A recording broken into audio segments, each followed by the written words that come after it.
Listening Library presents The Trolls by Polly Horvath. Aunt Sally arrives. The week before Mr. and Mrs. Anderson were to leave Tenderly, Ohio, for the somewhat more bustling metropolis of Paris, their babysitter, who had just returned from far-off Clams herself, came down with a mild case of bubonic plague and called tearfully to say she didn't want to spread the buboes around. "Oh, dear, take care of yourself," said Mrs. Anderson, "and don't worry, I'm sure we can find someone." "Well, call me if you really get stuck," said the babysitter. "I'm sure we won't," said Mrs. Anderson hastily and hung up. She wrung her hands and told Mr. Anderson the bad news. He immediately began phoning everyone he could think of. No one was available. Even the babysitting agencies were all booked up. Melissa Anderson, 10 years old, Amanda Anderson, 8 years old, and Pee-wee Anderson, 6 years old, watched their parents, Mr. and Mrs. Anderson, pace around the living room waving their non-refundable tickets. "Well, this is a fine kettle of fish," said Mrs. Anderson. "What about a kennel?" said Pee-wee. "Are you going to put us in a kennel?" "No," said Mr. Anderson, "we are not." "Kennels are for dogs," said Melissa, who always knew everything. "She said kettle," said Amanda, who often knew everything. "Oh," said Pee-wee, who knew nothing and led the life of a worm. Mr. and Mrs. Anderson told the children that they needed grown-up time to work things out. They made Melissa, Amanda, and Pee-wee go to bed early, went into the living room, and shut the door. The Anderson children crept downstairs and peeked through the keyhole. "What are they doing?" whispered Amanda to Melissa, who was kneeling in front of the door. "Mama's pulling fluffies off her sweater," said Melissa. "Oh, dear," said Amanda. "Dad is sweating," said Melissa. "Oh, dear," said Amanda. "How can you see him sweating?" asked Pee-wee.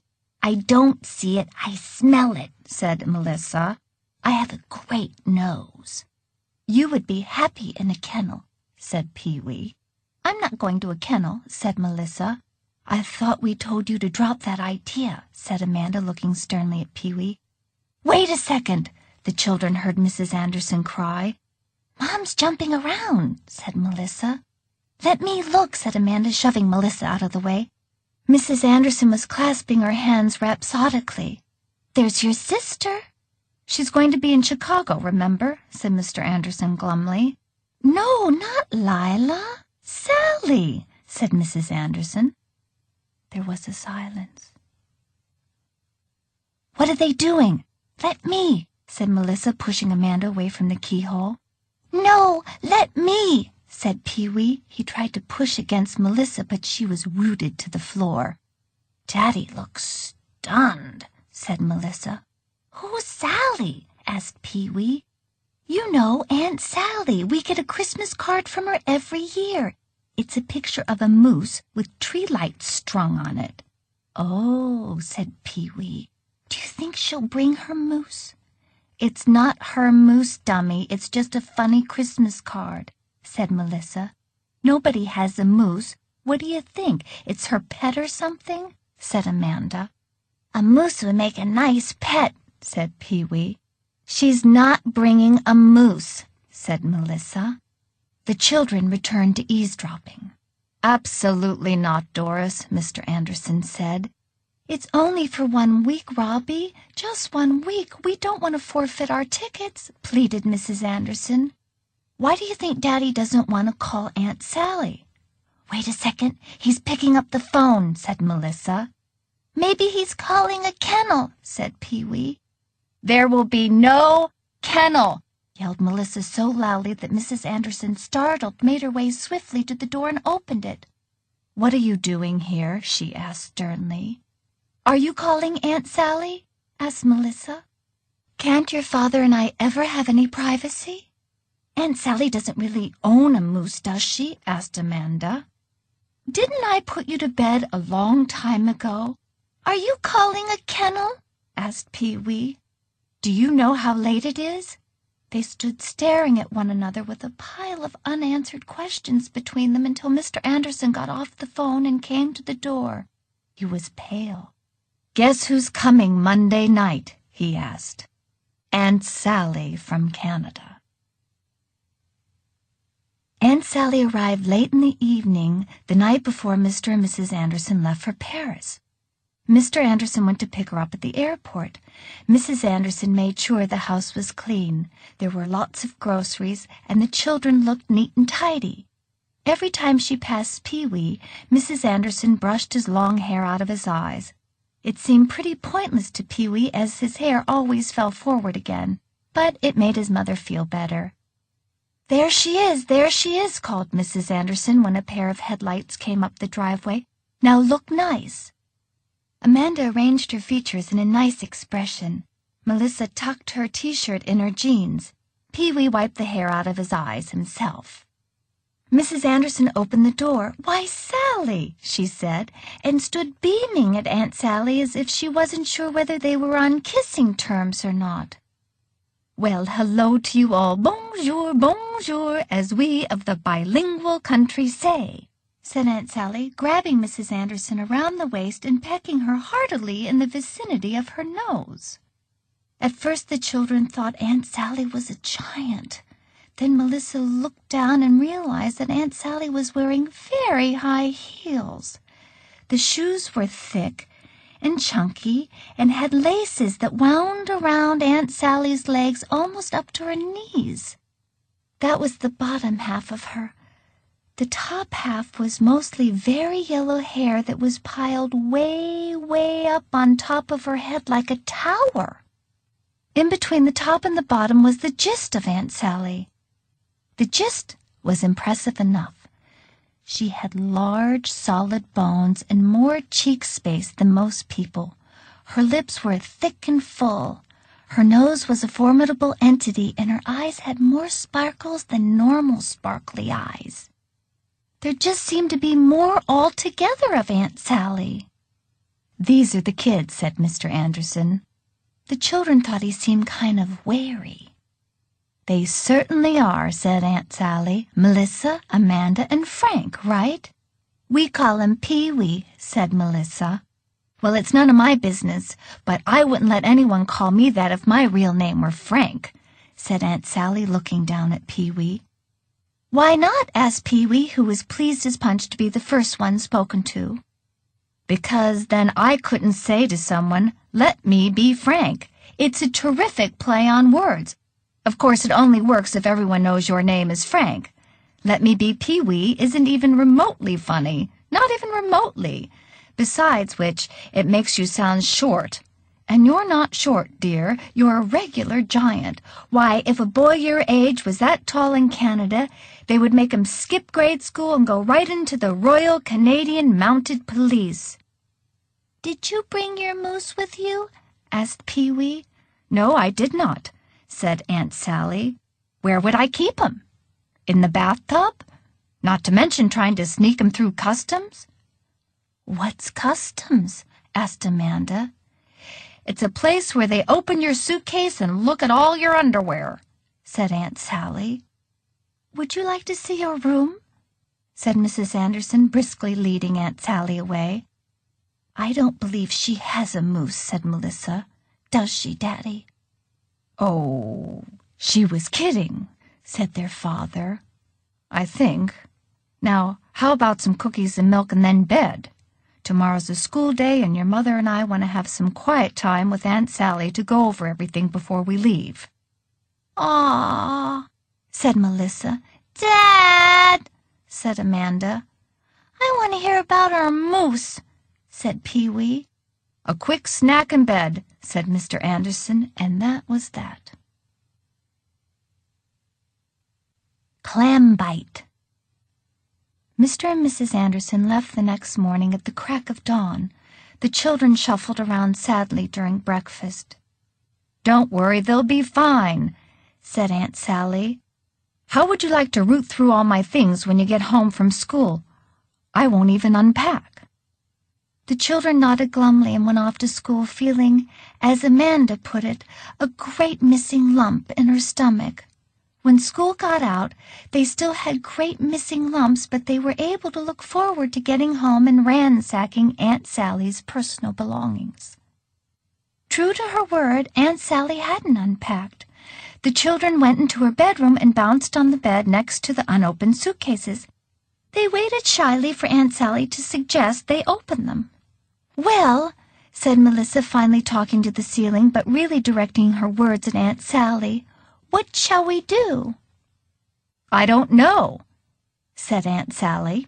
"There doesn't seem to be any real snooping protocol." "What's a protocol?" asked Pee-wee, who thought it might be a large tool of some sort.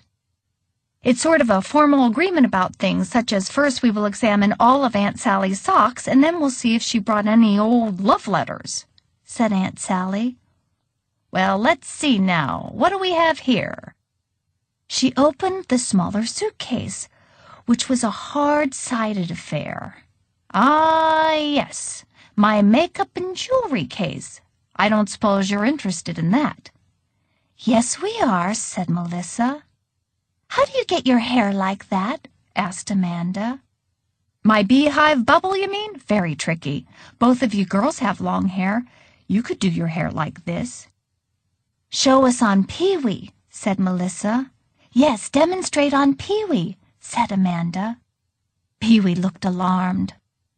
"I'll do no such thing," said Aunt Sally. "Frank is far too devastatingly handsome to mess with. Now you girls sit on the bed and I'll show you how to tease your hair. Here, Frank, I've got a bunch of different colored eyeliner pencils and eyeshadow that would make dandy crayons. You can draw pictures on this memo pad and offer insightful comments on my hairstyling." "Ooh, can we have the eyeliners for a second?" said Melissa. Aunt Sally had taken out a whole handful of yellow, green, purple, and orange. "I never saw so many colors of eyeliner," said Amanda. "I have eyeliner and eyeshadow to match all my clothes, even my swimsuit," said Aunt Sally. "You wear eyeliner with your swimsuit?" asked Melissa. "Sure, you never know who you're going to meet at the beach," said Aunt Sally. "Here, Pee-wee, let me see," said Melissa. "Now, girls, let Frank have the eyeliner. We're doing your hair." Aunt Sally teased and fluffed.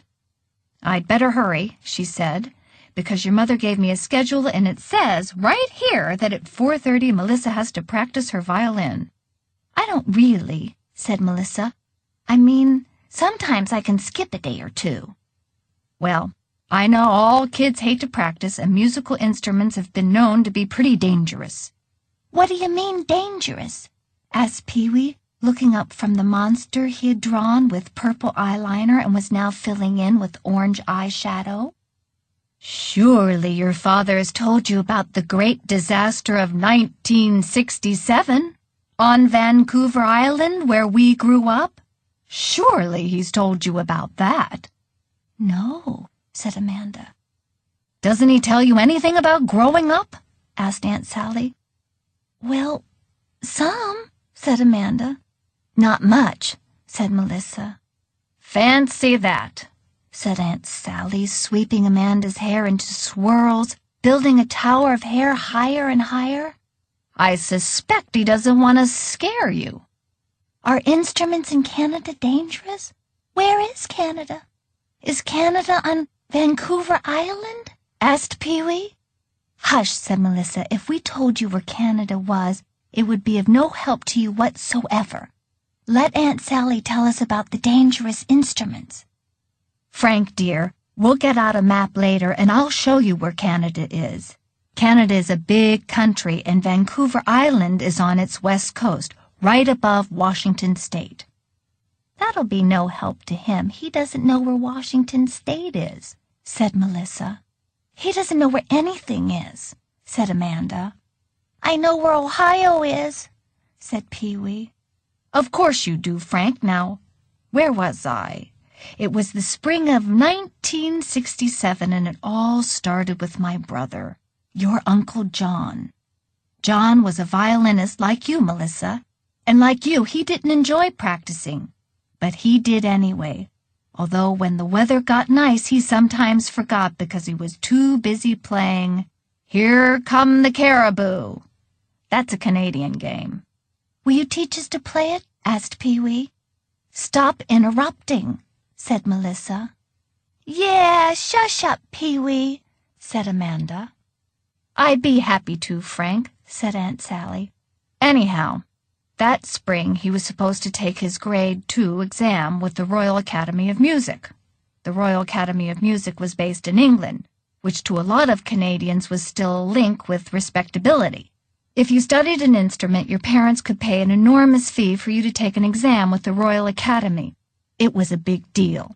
You show up and do your stuff for some traveling hotshot. If you passed, you got a certificate and could go on to the next level the following year. And if you failed, you jumped off a cliff or something, I guess. Because after your parents had paid those exam fees, you had darn well better pass. Also, it was a reflection on your teacher, who was often housing the visiting examiner. So if you failed, you humiliated not only yourself, but pretty much everyone you'd ever known. John liked playing his pieces, but the scales almost drove him nuts. He had to remember all this tricky, icky stuff about which fingers went where, going up and going down. He studied and studied, but he always quit practicing before he got to the B-flat melodic minor. Now, myself, I think it was just the name that got to him. It sounded so devilishly difficult. B-flat melodic minor. It's a name that says, don't even bother messing with me because I'm just too hard for words. As the exam got closer, John grew more and more afraid of the B-flat melodic minor. Instead of concentrating on learning it, he began to work full out on avoiding it. His teacher didn't understand why he couldn't learn it. He seemed to have learned everything else for the exam. He was a bright boy, but she need only say the name B-flat melodic minor for John to turn green. She was a nice lady, so she just patiently went over it again and again, lesson after lesson. This didn't help. John was so sure he couldn't learn it that his mind froze whenever she worked on it with him, so that as soon as he left her house, he was unable to recall what they had done or how it went. As time passed, John went from being afraid of the B-flat melodic minor to being afraid of everything that was on the exam until he stopped being able to practice at all. And of course, all the time the exam got closer and closer. The exam fee was paid. There was no way he could wiggle out of it, no way at all. He lay in bed at night, tossing and turning and sweating and feeling utterly sick as his doom approached. Each advancing moment ticked B-flat melodic minor, B-flat melodic minor. 3 days before the exam, he went down to the beach in a funk to sit on the rocks, wade in the shallows, and feel despair to the full. You know how when you're feeling real upset, sometimes you want a nice dramatic setting to feel despair to the full? The ocean's good for that. I don't know what you folks in Ohio do. I like to go to the dump, said Melissa. I like to sit in my closet, said Amanda. Nice and dark and dusty, said Aunt Sally, and convenient. I don't know what you're talking about, said Pee-wee. As usual, said Melissa. Well, anyhow, there he is on the beach, absent-mindedly poking rocks and catching crabs and stuff, and he sticks his finger in a partly open clam, something he'd never done before and has never, believe you me, done since. And the clam bites him. I kid you not. John hollers and tries to slide his finger out, but the clam clamps down on the tip of his index finger and takes it right off. Oh, that's horrible, said Amanda. You bet it's horrible, said Aunt Sally. The poor kid thinks he's going to be sick. The tip is missing and his finger's bleeding for all it's worth. He runs up the path to our house, comes crashing through the door, crying, carrying on, and my father, your Grandpa Willie, sees his finger and says, "My God, how did this happen, boy?" John cries, "A clam bit me." Well, Your Grandpa Willie was the nicest man who ever lived. There wasn't a gentler, kinder, or better-liked man. And although usually a little vague and slow to act, he saw what some clam had done to his boy, and he saw red. He picks up the rifle that was kept for cougars and bears and rushes down and finds the clam and shoots it. How did he know which clam it was? Asked Pee-wee. Why, it was the clam with a little piece of John's finger sticking out of its mouth. Meanwhile, your Grandma Evelyn takes John to Dr. Hanson, who patches up his finger and says that it will heal fine, but he won't be able to use it for a few months. And that's when it hits him. He's out of the exam. He's saved. Uncle John sleeps his first good sleep in months. He and his teacher have to explain to the examiner that a clam has bitten him, and of course no one wants to believe him at first. But he has a doctor's note, and that's the end of that. Eventually, John got over his fear of the B-flat melodic minor and went on to be quite a good violinist, as well as learning that if you're afraid of something, it's better to face it head-on than suffer the clam bites thereof. And no one ever stuck their finger in a clam again? Said Melissa. Everyone stuck their finger in clams after that. Do you think John was the only child in town afraid of his music exam? Violinists headed for the beach. Pianists smeared cat food on their fingertips and headed for the cougar-filled woods, calling, "Here, kitty, kitty, kitty." One trumpet player was seen looking for a bear to kiss. Yes, you could always tell when it was Royal Academy exam time on Vancouver Island, because the woods and beaches were full of children trying to get their limbs bitten off.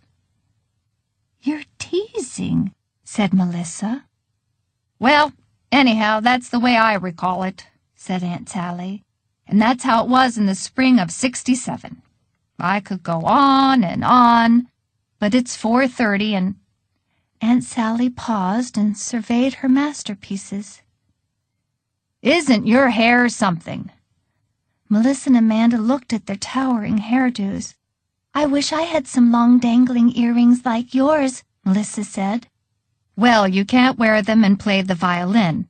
I remember Uncle John's teacher always made the girls take off all their jewelry before a recital. Then Uncle John really did play the violin? Asked Amanda. Oh, you bet he did, and he really did get bitten by a clam. That's Canada for you. Our motto is Oris Clambidio Rabido, oh, very rabido. Loosely translated, watch out for the clams. Come, Frank, let's find an atlas and show you where your neighbor to the north is. I suppose you're going to have one of your nightmares, Pee-wee, thinking about those rabid clams, said Melissa. Yeah, and the children trying to get cougars and bears to bite their hands off, said Amanda. I know Aunt Sally made that whole part up, said Pee-wee, putting down his monster drawing to get the atlas with Aunt Sally. Of course he knows that, said Aunt Sally. Because he's much smarter than you girls give him credit for. I do believe he'll grow up to be President of the United States. I'd never stick my finger in any clam's mouth, that's for sure, scoffed Pee-wee. Never say you'd never do something. You have no idea the things you're capable of doing. Always, always keep that in mind, said Aunt Sally. A sudden chill went inexplicably through the girls, the way a sudden breeze makes ripples on a lake. And then it was gone. Come, Frank, said Aunt Sally, and led him away to find the book. Greens. While Melissa practiced her violin, Amanda tried on all of Aunt Sally's jewelry. Pee-wee used up the rest of Aunt Sally's eyeshadow on monster pictures, and Aunt Sally made dinner. At 6, when she called the children into the kitchen, they took one look, whiffed, and felt homesick for their mother again. There were string beans and a strange chicken mess on their plates. It was red and greasy, and bore not the slightest resemblance to their mother's dinners. But they were too well bred to let on. Amanda and Melissa smiled false, brave smiles and sat down. Pee-wee said, "I'm not eating green beans." "This looks good. What is it?" interrupted Melissa quickly. "It's chicken paprikash," said Aunt Sally. "Yum, yum." "I'm not eating any beans," said Pee-wee again. "Oh, chicken paprikash," said Amanda brightly. "Is that a Canadian dish?" "No, if you want a Canadian dish, I'll make you sugar pie," said Aunt Sally. "What's in sugar pie?" asked Melissa. No beans," said Pee-wee. "Maple sugar," said Aunt Sally. "No beans at all?" said Pee-wee. "Quite right, never do anything for your health," said Aunt Sally. "Our old family doctor, Doc Hansen, always said that. Well, don't mind me." She stuck her fork in Pee-wee's beans and put them on her own plate. "Never do anything for your health?" said Amanda. "What kind of doctor says that?" "The kind who wonders if life must be short, must it also be dreary? The vitamins in a bean are not worth the drudgery of the dreaded chew, chew, chew. Of course it says here on your mother's very thorough list that I must make you children eat your vegetables, but I do not see how I can possibly do that. Do you?" "No," said Amanda. "Would you like mine as well?" asked Melissa. "How kind of you to offer, Melissa. As there are only a limited number of beans in the house, should they not go to the bean lovers as opposed to the bean haters?" "In that case, take mine," said Amanda, picking hers up and putting them on Aunt Sally's plate. "Ah," said Aunt Sally, taking a bean delicately in her fingers and making gentle swoops and swirls in the air, then nibbling it, tiny bite after tiny bite, with voluptuous pleasure. "Now that we have the bean question resolved, we can all relax." The children, having won so easily the bean war, ate their chicken paprikash in absent-minded confusion. "My mom always makes me eat all my beans," said Pee-wee. "No doubt, no doubt," said Aunt Sally. "That is no doubt because she is such a good mother. As you can see, I would make a terrible mother. All my children would be gangrenous little snots. On the other hand, I have been permanently impressed by your great-uncle Louis, who came for 2 weeks and stayed for 6 years. He used to make us children eat all our beans, too, for our health. Also bulrushes, which in Canada is a vegetable, served steamed and buttered. Also fiddleheads and seaweed and certain bushes in bush season. I used to get tired of bushes myself, but your Uncle Edward absolutely loathed fiddleheads. Have you ever had them?" "No," said Melissa. "Well, that's a pity, really, because they look just like the head of a fiddle, that curling around part. That's why they're called fiddleheads. They're one of your more attractive vegetables. You do get the feeling that you're really trying to make up for an undeniable vitamin-y taste. We had them quite a bit, fresh or frozen. Edward despised them. He despised them, but your great-uncle Louis, who came for 2 weeks and stayed for 6 years, was on a health kick. He made us get up every morning at 6 and touch our toes. On a really vigorous day, we had to touch other people's toes. Everyone had to drink 16 glasses of water a day and chew on sticks for fiber. We kept a large bowl of sticks in the living room, and after dinner we were expected to retire there to gnaw. Well, Edward didn't mind any of this, but he wouldn't eat his fiddleheads, which he said tasted like, well, never mind." Aunt Sally picked up a bean and ran it under her nose like a good cigar. Then she very delicately licked the tip of it. "One night we were having fiddleheads for dinner, and, Frank, you'll appreciate this. Edward says, 'I'm not eating these fiddleheads.' Well, great-uncle Louis looks over and says, 'What?' Aunt Sally said this so loud that all 3 children jumped in their seats. They had finished their chicken paprikash and were watching Aunt Sally's devotion to her beans. She appeared to be cleaning her teeth with one. Melissa's fingers itched for a bean to play with. It was almost unbearable. She tried playing with her fork, but it was a poor substitute. Dare she ask Aunt Sally for one of her beans back? She dared not. Edward says, "I will never eat another fiddlehead as long as I live." Great-Uncle Louis, who came for 2 weeks and stayed for 6 years, stands up and shouts, "What is the matter with this boy, Evelyn? Doesn't he want to be healthy? Doesn't he appreciate his Uncle Louis bringing sound nutrient ways to the family? Listen, Edward, you're sitting at the table until you eat every last fiddlehead.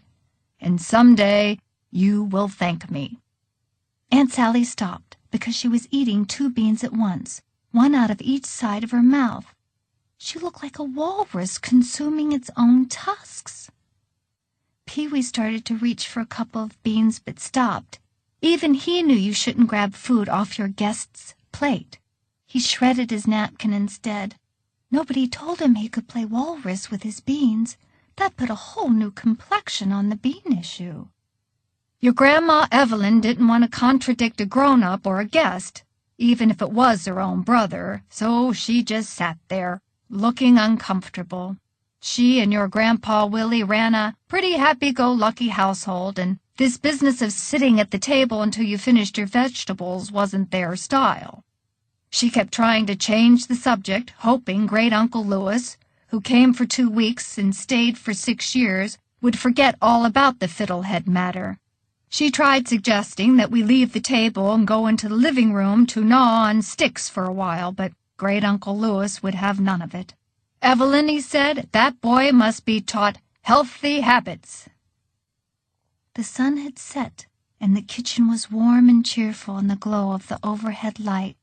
Normally, by now, the children would have washed the dishes and would be sitting in front of the television. Instead, they sat cross-legged and every which way on their chairs, listening to Aunt Sally and watching her absorption with her beans. She held one like a pencil and scratched her nose with it. Edward said he'd never eat the fiddleheads, so he guessed he'd be at that table forever. Great-Uncle Louis said that he guessed they would all sit there forever, because no one was going to move until Edward had eaten his healthful fiddleheads. And there we sat. Aunt Sally stopped to tilt her head back, raise her hand over her head, and drop beans into her open mouth like clothespins into a bottle. She didn't miss once. How we could use her at birthday parties, thought Amanda. Then I guess something in Edward broke, because he stood up on the chair and roared, "I am never going to eat a single fiddlehead, and so there!" At which point he made a daring leap over the table, knocking the mashed potatoes into Lila's lap and sending John sprawling. Great-Uncle Louis was after him like a shot, grabbing a handful of fiddleheads on his way, waving them wildly over his head and calling, come back and eat these fiddleheads, you cur!" Grandma Evelyn kept saying, "Oh, not a cur, surely, Louis," in her mild tone. Grandpa Willie, who always looked a bit abstracted, murmured, "Wouldn't have thought fiddleheads could cause such a ruckus myself. Fiddleheads, Edward raced up the stairs to the 3rd floor, where he leapt out of the bedroom window and slid down the drain-pipe. Great-Uncle Louis, who came for 2 weeks and stayed for 6 years, trailed him by a hair, overturning furniture and calling, "Boy, don't get my dander up." Both Great-Uncle Louis and Edward scraped a good deal of their skin sliding down the drain-pipe, and Great-Uncle Louis landed directly on top of Edward. He looked down at Edward's squash body, offered him the fiddleheads, and said, "Boy, don't you know what's good for you?" Edward was naturally a lot younger and sprier than Great-Uncle Louis, and he was able to roll out from under him while Great-Uncle Louis, who had twisted an ankle, tried to shove the fiddleheads directly into Edward's mouth, hollering, "They're full of vitamins, boy! They're full of vitamins!" Edward headed straight for our old rowboat, which was docked on the creek that ran through our property. Great-Uncle Louis hobbled behind him on his sprained ankle. Edward would have gotten away had not a family of raccoons taken up residence in the rowboat, so that when Edward jumped into it, they all shot up from under the seats. The raccoons caused a great chattering commotion, and the father raccoon bit Edward on the leg. Edward hopped around frantically, which gave Great Uncle Louis just enough time to make a daring leap into the rowboat, babbling, "And the fiber, boy! Think of the fiber! Are you mad to avoid such fibrous vegetation, you little anti-herbivore?" Edward, who was stunned from the raccoon bite, wasn't thinking clearly, because he'd grabbed the oars and began pulling for all he was worth, taking Great Uncle Louis with him. The suddenness of the action caused the boat to lurch. Great Uncle Louis lost his balance and almost fell overboard, but instead got the side of the boat whack in his stomach, which made him lose his breath and retch 6 or 7 times before recovering enough to yell, "Gives your hair a shine, too! Think of what you'll save on pomade!" Of course, Edward didn't know what pomade was, because it was before his time. "What is it?" asked Pee-wee. "Hair grease," said Aunt Sally. Turned out the boat had some holes in it and sank right then and there, with Great Uncle Louis trying desperately to hang on to his handful of fiddleheads. Edward, who had his hands free, swam to shore.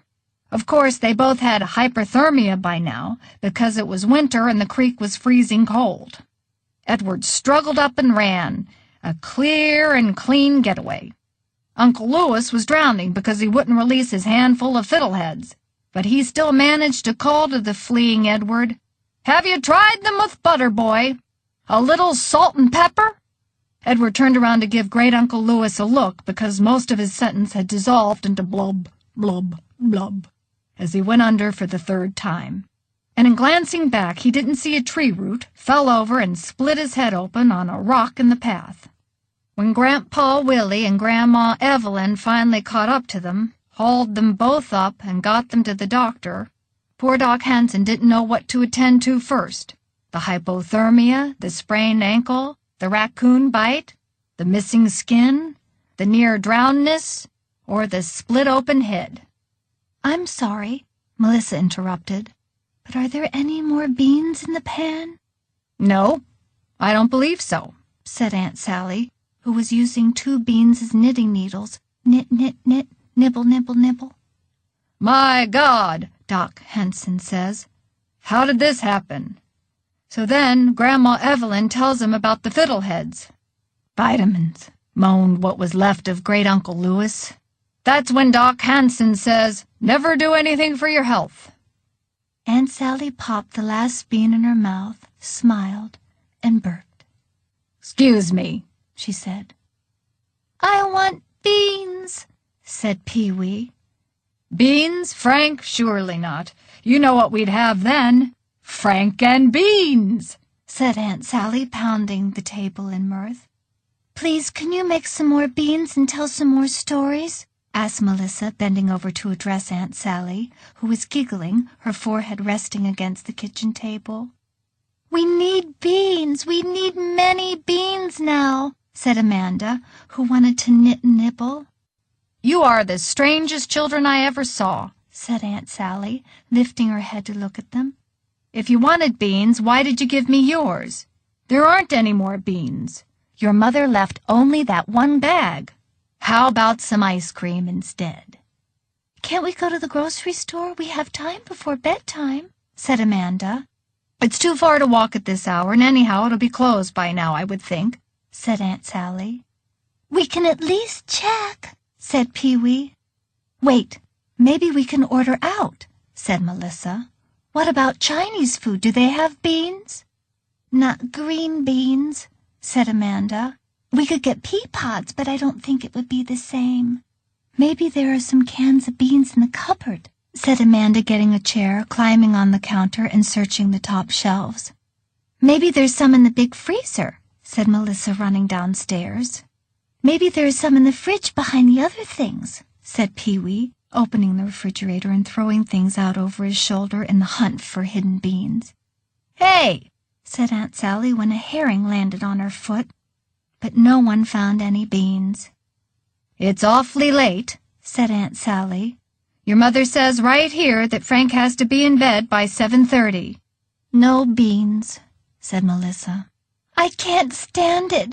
I don't know if I can sleep tonight, said Amanda, her fingers still itching for the feel of a long, thin bean. Can you please shop for more beans tomorrow? Asked Melissa as she and Amanda went upstairs and Pee-wee went to bed. Gosh, I feel like such a beast eating all those beans myself, said Aunt Sally. And on your mother's very thorough timetable it suggests that we have broccoli tomorrow. You can't be a walrus with broccoli, said Pee-wee. You can't knit with broccoli, said Amanda. You can't scratch your nose with it either, said Melissa. I'm not eating any broccoli, said Pee-wee. More, said Aunt Sally, for me. Danger on Vancouver Island. As Aunt Sally tucked Pee-wee in bed, Melissa and Amanda found themselves hanging around his bedroom door, not wanting to miss any stories. How come Daddy never told us about the clam biter Great Uncle Louis who came for 2 weeks and stayed for 6 years? Asked Pee-wee. I don't know for sure, said Aunt Sally, but I suspect it's because of the solemn vow. What's a vow? Asked Pee-wee. It's a promise, Pee-wee, said Melissa. Now shh. What promise? Asked Pee-wee. Haven't you ever noticed that Americans know nothing about Canada? It's just a big mystery to you folks down here, said Aunt Sally. I have noticed that, said Melissa. Why is that? Asked Amanda. Because we choose to keep it that way, said Aunt Sally. We all take a solemn vow every morning of our lives not to ever tell any Americans what goes on up there. What does? Asked Melissa. Parties, said Aunt Sally. No, said Melissa. I don't believe it, said Amanda. As far as I can recall, parties, noon and night. What kind of parties? Asked Pee-wee. The kind with cupcakes, said Aunt Sally. Oh, that kind, said Pee-wee.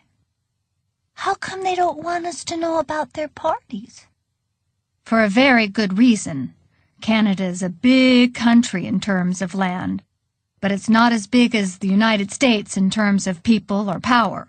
And Canadians always feel Americans are real people leading real lives, and Canadians are but shadows or ghosts of the real people down south.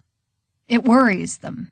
That's why when you go to shopping malls close to the border, you see Canadians walking around looking absolutely terrified.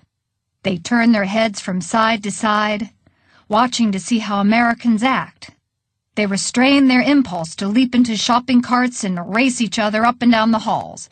They contain their urge to jump into the center of dress racks, because they are afraid Americans will think they are gauche. I never even think about Canadians, said Pee-wee. Yes, and that's what just drives us wild, said Aunt Sally. I'm hungry, said Melissa. Me too, said Amanda. Me 3, said Pee-wee. Oh, you disgusting little worm, said Melissa. You know you're not hungry. You're just trying to get out of going to bed. Pardon me, said Aunt Sally, but can you give me one good reason why you and Amanda can be hungry but Frank can't? He's always pulling stunts like this, said Melissa. Trying to stay up all night. Trying to monopolize Mom, said Amanda. I do not, said Pee-wee. You don't even know what monopolize means, said Melissa. I'm hungry, said Pee-wee. I'm afraid I have no more beans, said Aunt Sally, but I'll make some cocoa. If everyone gets into bed, I will bring it to you. It's awfully early for me to go to bed, said Melissa. I'll tell you girls more about Canada.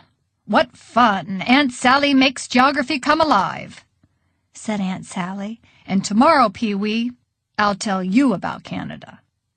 Aunt Sally went to the kitchen and made a big pan of cocoa, deposited some with Pee-wee, and then went into the room Melissa and Amanda shared.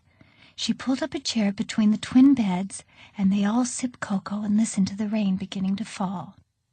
"Rain falling reminds me of Vancouver Island," said Aunt Sally. "Since your daddy has told you nothing about it, I don't suppose you know it rains there all year round except for summer, when the sun comes out and dries everything to a crisp." "You mean it doesn't snow in winter?" asked Amanda. "I thought Canada was covered in snow." "Well, most of it is. Mon pays, ce n'est pas mon pays, c'est l'hiver." "Do you know what that means?" The girls shook their heads. "It means my country is not my country, it is winter.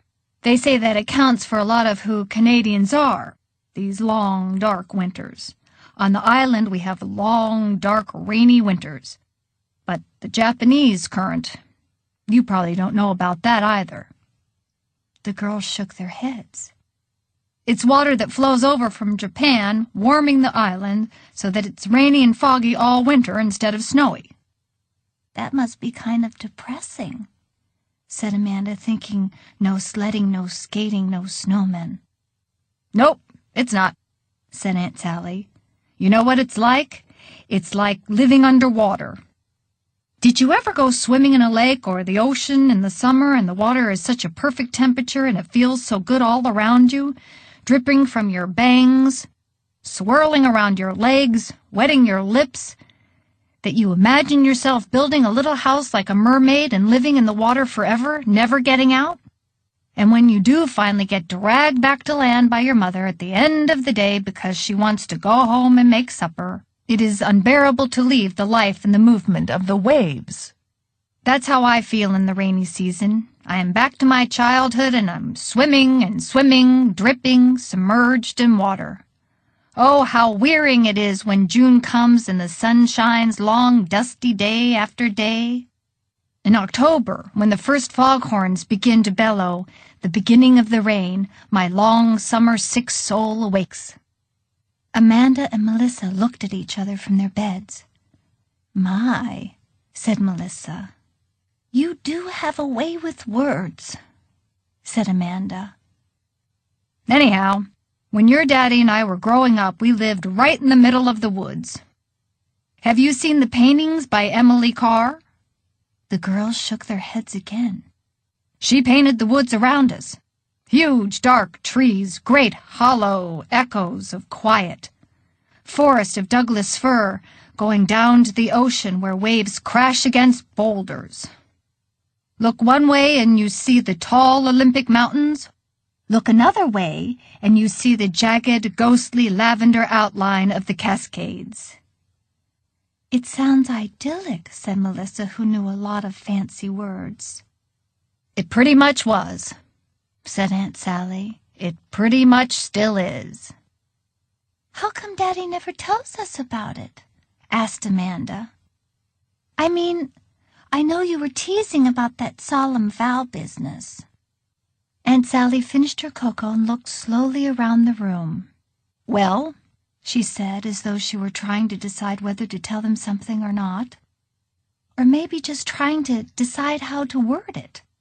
For the first time, Aunt Sally looked serious. "I don't want to mention it around Frank. As you say, he has nightmares.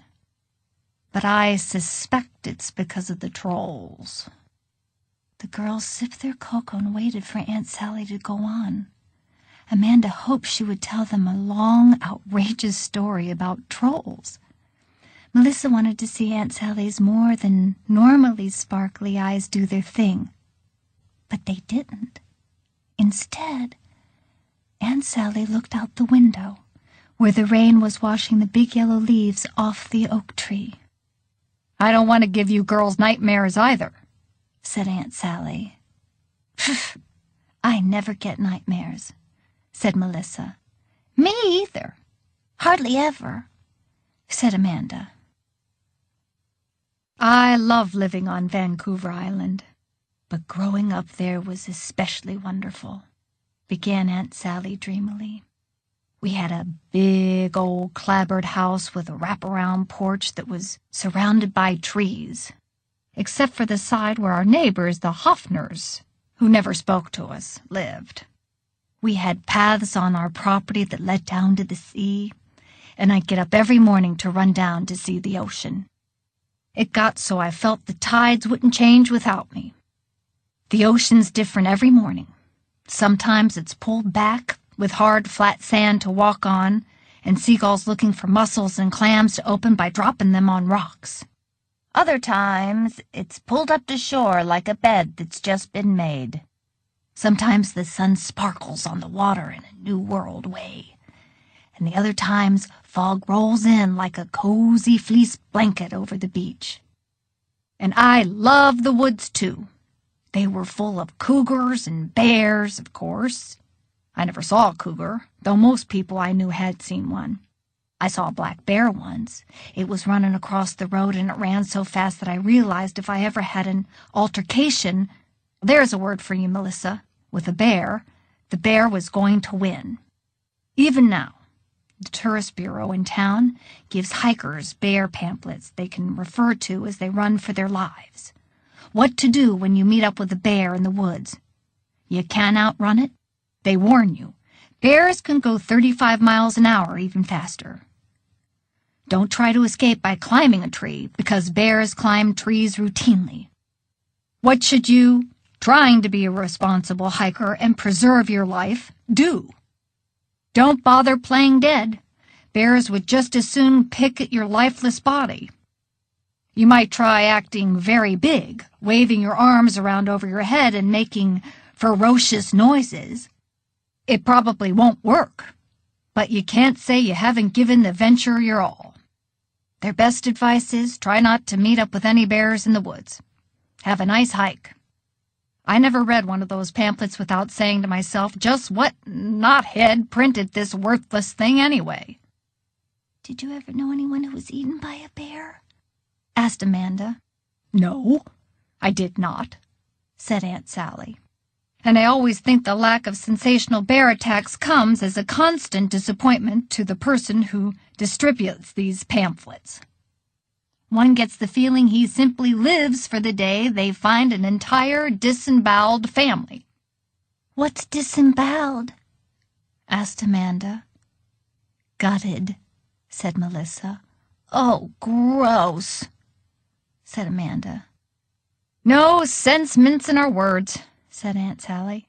Anyhow, we lived with these natural dangers. In Souk, which wasn't far from us, they even had wolves. Still do. Imagine that in this day and age. I knew about all these dangers, but if you love the woods, you don't give them more than a thought now and then, any more than you dwell on rogue waves crashing on you and carrying you out to sea, which happened to people I know. It was a nice family. Mom, Dad, 3 kids, Grandma, aunts, cousins. They took Grandpa to the beach for a picnic to celebrate his 75th birthday. They were packed up and heading back to the path up the hill when they happened to turn around just in time to see Grandpa being carried off in the undertow of a giant rogue wave. It had come up behind them suddenly, and only Grandpa, who had lagged slightly behind, was in its rage. It swept him away as silently as if he had never existed. In truth, he didn't from then on. They never even found the body. Happy birthday to Grandpa. That's horrible, said Melissa. That makes me never want to go to the beach, said Amanda. I'm going to have nightmares about rogue waves. Oh, for heaven's sakes, said Melissa. Do you think that some giant wave is going to wash over 8 states to get to Ohio or something? That would be some wave, agreed Aunt Sally. I think tomorrow I'm going to build Frank a treehouse. He always gets everything, said Amanda. We're too old for a treehouse, said Melissa. In Canada, the Prime Minister lives in a treehouse, said Aunt Sally. It represents his commitment to the squirrels. You gotta love a country that is committed to its squirrels." "I'm chilly," said Amanda. "That's so horrible about their grandfather. It's so terrible to think of something coming out of the clear blue sky and making you disappear." "I know what you mean," said Aunt Sally. "But it's not the natural disasters you have to fear. It's the ones that are inside of you, waiting to happen. Like what your Uncle John and Uncle Edward and I did to your father. But it's late. Look, it's after 9, and on this very thorough list that your mother left me, it says that you have to have lights out at 9. If I go on any more, it will be 10 before I finish that story." Aunt Sally got up and collected the cocoa cups. She looked way out the bedroom window beyond the rain, drenching the backyard, and sighed. Then she switched off the bedside lamp, enclosing them in autumnal darkness. The new Mrs. Gunderson. The next day when the children got home from school, they heard the sound of hammering and found Aunt Sally straddling a branch of the old oak tree in the backyard. "I didn't have time to get beans today, but I've almost finished Frank's treehouse," she said through a mouthful of nails. "Oh, wow!" yelled Pee-wee and climbed up the tree to inspect. "Well, come on in, honey," said Aunt Sally. "Now all you need is a big, obnoxious sign that says something like, 'Frank's Treehouse, keep out,' or 'No girls allowed.'" "Hey," said Amanda, "don't give him ideas." "Yeah," said Melissa. "He has enough ideas of his own. We try and keep him humble." She and Amanda giggled. Aunt Sally and Pee-wee ignored them. "I've just got to put the finishing touches on this and make sure all the side railings are secure." "I don't need those," scoffed Pee-wee. "Don't want you to meet the fate of Mrs. Gunderson," said Aunt Sally. "Who was she?" asked Amanda from below. "She was the dog who lived next door. Now surely your father told you about the new Mrs. Gunderson." "No," said Melissa. "Well, next door to us in the woods lived the Hoffners, a family of German immigrants that none of us liked. They were very stiff-necked and always glared at us suspiciously when they saw us, which, considering that we were more or less isolated in the woods with them, was ultra-unfriendly. However, since our house was always overstuffed with people and activity and we didn't want for company, we pretty well ignored them." "There was Aunt Lila," said Amanda. "And Uncle John and Uncle Edward," said Pee-wee. "And you and Daddy," said Melissa. "And Grandma Evelyn and Grandpa Willie." "And let us not forget Great-Uncle Louis, who came for 2 weeks and stayed for 6 years, and assorted house guests, and for a long time Aunt Hattie, who flitted through on weekends." Anyhow, as if that weren't enough, we begged and begged and begged for a dog, until one day Grandpa Willie got us one, a wonderful collie we named Tibby. The people next door had a dog, too. They had a beagle named Mrs. Gunderson that we all hated. She would come leaping out of the house and run down the porch steps barking 6 to the dozen every morning and every time anyone left our house. She was just a real dumb, yappy little thing. She yapped at our puppy every morning and scared the poor thing to death. We expected Frau Hoffner next door to feed Tibby to her beagle at the first opportunity. We tried our best to keep her away from Mrs. Gunderson. But then one day, as we were walking Tibby on a leash past their house, Frau Hoffner came out. "Hallo," she called in her heavy German accent. "Wie geht's? And that's a fine, beautiful little puppy you have." She came waddling out to us, oozing maternal noises, and was all over our collie, petting her, talking baby talk to her, asking us where we had gotten her. I think it was the first time any of us had ever seen her smile. Well, we didn't know what to make of it. Every time Frau Hoffner saw us with the puppy, she would smile and wave and want to trade dog talk. Lila, the sainted, said that it was only a matter of finding people's soft spots. Lila never quite took the grim attitude toward the Hoffners that the rest of us did. She went around believing that everyone was misunderstood in this workaday world, and it was only a matter of finding out how they were misunderstood, like finding the right key for a lock, and peace would come to our land. She figured that we had unlocked Frau Hoffner. She was a dog lover. Apparently, by buying a dog, we had revealed ourselves as slightly better than the scumbags Frau Hoffner had previously believed us to be. Edward and I thought that actually she still did think we were scumbags, but was using us to get to Tibby. Even so, it was much more comfortable to have her waving to us from her porch and calling shrilly, "Wie geht's?" than it was to have her casting disapproving looks in our general direction. Her husband and her 4 hulking sons still didn't speak to us. They never seemed to speak to her either. She had her large garden that she was always working on, with Mrs. Gunderson yapping at her heels. And that was pretty much her lot. I took to calling "Wie geht's?" now and again just to give her a little human contact.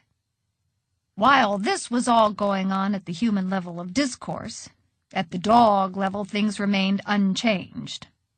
As soon as our puppy was let outside in the morning, Mrs. Gunderson came down the Hoffners' porch steps like thunder in a baking tin. One morning I heard the beginning of thunder, a yap, and then the most hideous keening and wails from Mrs. Gunderson. It sounded as if she was being tortured. It sounded as if she were being eaten. I thought of cougars and dashed out to make sure Tibby wasn't on the dessert menu. Most of the family was already on the porch, and we all stared down at Frau Hoffner, who was kneeling over the prostrate body of Mrs. Gunderson. "Can we help you, Frau Hoffner?" called Grandpa Willie. "What's happened to Mrs. Gunderson?" "She fell off our porch," cried Frau Hoffner. "We must take her to the animal hospital. Oh, my God in heaven! Heinrich! Heinrich!" And she began to cry in a terrible grown-up way. We all shuffled about self-consciously. Finally, Heinrich appeared with a blanket. They scooped up Mrs. Gunderson and put her in their car. That's all we heard about it until evening. Edward and I made several grim jokes about Mrs.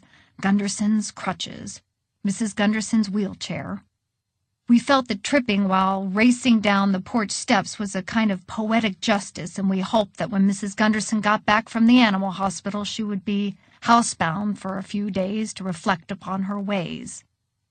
That night, at dinner, Grandpa Willie sat down and said, "I saw Frau Hoffner this afternoon, and she introduced me to the new Mrs. Gunderson."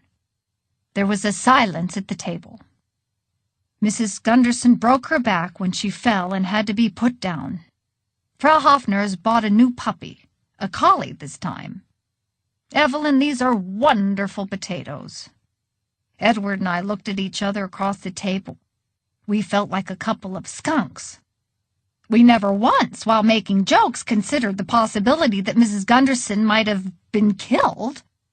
"She broke her back? How devastating," said Grandma Evelyn. "Frau Hoffner must be beside herself. That dog seemed to mean everything in the world to her." "I'd say our dog seems to mean everything in the world to her," said Robbie. "Whatever do you mean, Robbie?" asked Grandma Evelyn. "Haven't you noticed how much she likes Tibby?" asked John. "Well, yes, she did say that if she had to do it all over again, she would get a collie," said Grandma Evelyn. "And now she has," said Robbie. "She has had it to do all over again, and she's gotten her collie. I guess she's happy now." "Oh, don't say such things, Robbie," said Lila. "I'm sure she's sick with grief." "Nonsense, the woman's happy as a clam. Saw her outside today singing," said Great-Uncle Lewis. "If Tibby died, I would cry my eyes out for years," I said. "I couldn't even look at another dog for weeks and weeks." "Well, we all grieve in our own fashion, Sally," said Grandma Evelyn. "Perhaps Frau Hoffner felt that the house would be unbearable without a dog, and she got a puppy right away to take her mind off things." "If you ask me, she never liked the old Mrs. Gunderson much anyway," said Edward. "Oh, I think she liked her all right," said John. "I think she just liked our dog better. And then there's the matter of the rails." What do you mean? Asked Grandma Evelyn. If you ask me, you ought to ride that whole family out of town on rails. Now, there's something I'd pay admission to see, said Great-Uncle Louis, wiping his dinner elaborately out of his mustache with his napkin. Louis, please, said Grandma Evelyn. What's for dessert? Asked Great-Uncle Louis. Rice pudding, said Grandma Evelyn. Bah! I'm going camping on the island, said Great-Uncle Louis, and he went clomping off. What rails? Said Grandma Evelyn. That's how she did it, you know, said John. The dog didn't trip going down those stairs. The dog knew those stairs like the back of her paw. No, I saw Frau Hoffner take all the side rails off last night. How dreadful, said Grandma Evelyn. I suppose they hadn't replaced them with new rails yet, and the poor dog fell off the side. How doubly terrible for Frau Hoffner. She must feel responsible. But she didn't replace them with new rails, said John, because I hid on the porch this afternoon when I heard the hammering, and I watched. She put the same rails back on. Grandma Evelyn stared at him blankly for a minute while we all digested this. What are you saying, John? She finally asked in her quiet voice. It wasn't an accident, John hissed. It was murder. She murdered her dog? Said Melissa in disbelief. It was the side rails that reminded me, said Aunt Sally. You see how important they are, Frank? So, don't yank them off, dear. Now, I'd better go see about dinner. She murdered her dog? Repeated Amanda later after they had all finished eating and the girls supervised Pee-wee as he cleaned the kitchen. You missed a spot, snapped Melissa, and don't drop the dish towel on the floor, then use it again on the dishes, you little pig. Did you girls clean the kitchen when you were only 6? Asked Aunt Sally. Yes, said Melissa. Absolutely, said Amanda. And vacuumed and dusted and made our beds and raked the leaves and did a lot of heavy lifting. I see, said Aunt Sally. Well, come, Frank, I'd say it's bedtime. I'll finish up your work later after everyone is in bed. She led Pee-wee away to give him a bedtime geography lesson about Canada, with the girls making faces behind his back. When Amanda and Melissa got into bed, Aunt Sally came in and sat in the rocker between their beds. Tell us the story you started last night, said Melissa. Yes, tell us about growing up on Vancouver Island, said Amanda. Tell us more stories about cougars and bears and giant waves, said Melissa. Oh, cougars and bears and giant waves, scoffed Aunt Sally. That was nothing. Tonight, I'm going to tell you about the trolls. What Great-Uncle Louis Saw. Well, said Aunt Sally when she was settled in the rocking chair between the twin beds, after your Uncle John announced his suspicions about the rails, we spent the next few nights having lively dinner-time conversations about the old and the new Mrs. Gunderson and whether the Hoffners had murdered their dog. We were deprived of the opinion of Great-Uncle Louis, who came for 2 weeks and stayed for 6 years, because after stomping out of dinner he went back to Cougar's Island, which was just off our beach, to camp out and fish for a week. He did this from time to time and claimed it was for his physical health, but we thought it was most likely for his mental health, as sometimes I think the lot of us drove him clean mad. He had a secret store of Macintosh's toffee in his bedroom and always took it with him to the island. What's Macintosh's toffee? Asked Melissa. Oh, just the world's best toffee. It comes in a flat bar about the width of your hand. You suck on it and you let it engage in wrestling matches with your teeth and generally end up with toffee and drool all over yourself. Well, that doesn't sound very healthy, said Amanda. I suspect he knew that, which is why he hid it in his room. Of course, we kids always snooped about his room whenever his back was turned. We were probably trying to repay him for making our house into an institute of health, because we never did anything like that to Aunt Hattie or any other house guest that I can remember. Anyhow, When he came back from the island finally, and we were all eating the herring he had caught and discussing the murder of Mrs. Gunderson yet again, he piped up, "I'll go you one further. That woman didn't take her dog to the vet to be put down. She gave it to the trolls." "To the what?" we all cried in amazement. "To the trolls," said Great-Uncle Lewis. "Oh, I've seen them many a time on my camping trips. They don't usually come out in the daytime. And if they do, they're hard to see because they lean against the shale ledges and blend in, for they have faces of stone, no mouths, leathery skin black as night, and eyes like emeralds. When they close their lids, they can be the craggy, dark cliffs or the charred hollows of trees. But when they open them, you catch their jewel-like eyes shining in the darkness of their visages." "What's a visage?" asked Amanda. "Face," said Melissa. "Now shh." "Give us your garbage," say the trolls who scavenge the beach, "but you will never get it back," said Great-Uncle Lewis. "How could they say anything if they didn't have mouths?" asked Amanda. "That's exactly what your Uncle Edward asked your Great-Uncle Lewis, and you know what he said?" "What?" asked Amanda breathlessly. "What?" asked Melissa with large eyes. "He said, 'Eat your bulrushes and shut up.' He wasn't always the most patient or polite of men. Then Grandma Evelyn piped up, 'Now don't scare the children, Lewis. Don't go telling them nonsense stories of trolls.'" "Nonsense?" cried Great-Uncle Lewis. "Nonsense? Is that what you call it? That which I tell you plainly I saw with my own eyes? Well, your Frau Hoffner doesn't think it nonsense. The morning Mrs. Gunderson broke her back, I went down to the island to fish. There I was, casting off a rock, when I saw Frau Hoffner bring that poor animal down to the beach. The trolls came and got Mrs. Gunderson, hunching their crooked back way along the shore, carrying her away in their knotted, gnarled hands."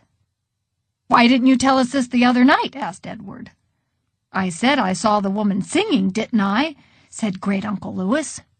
"You didn't say why or where," said John. "You didn't mention any trolls either."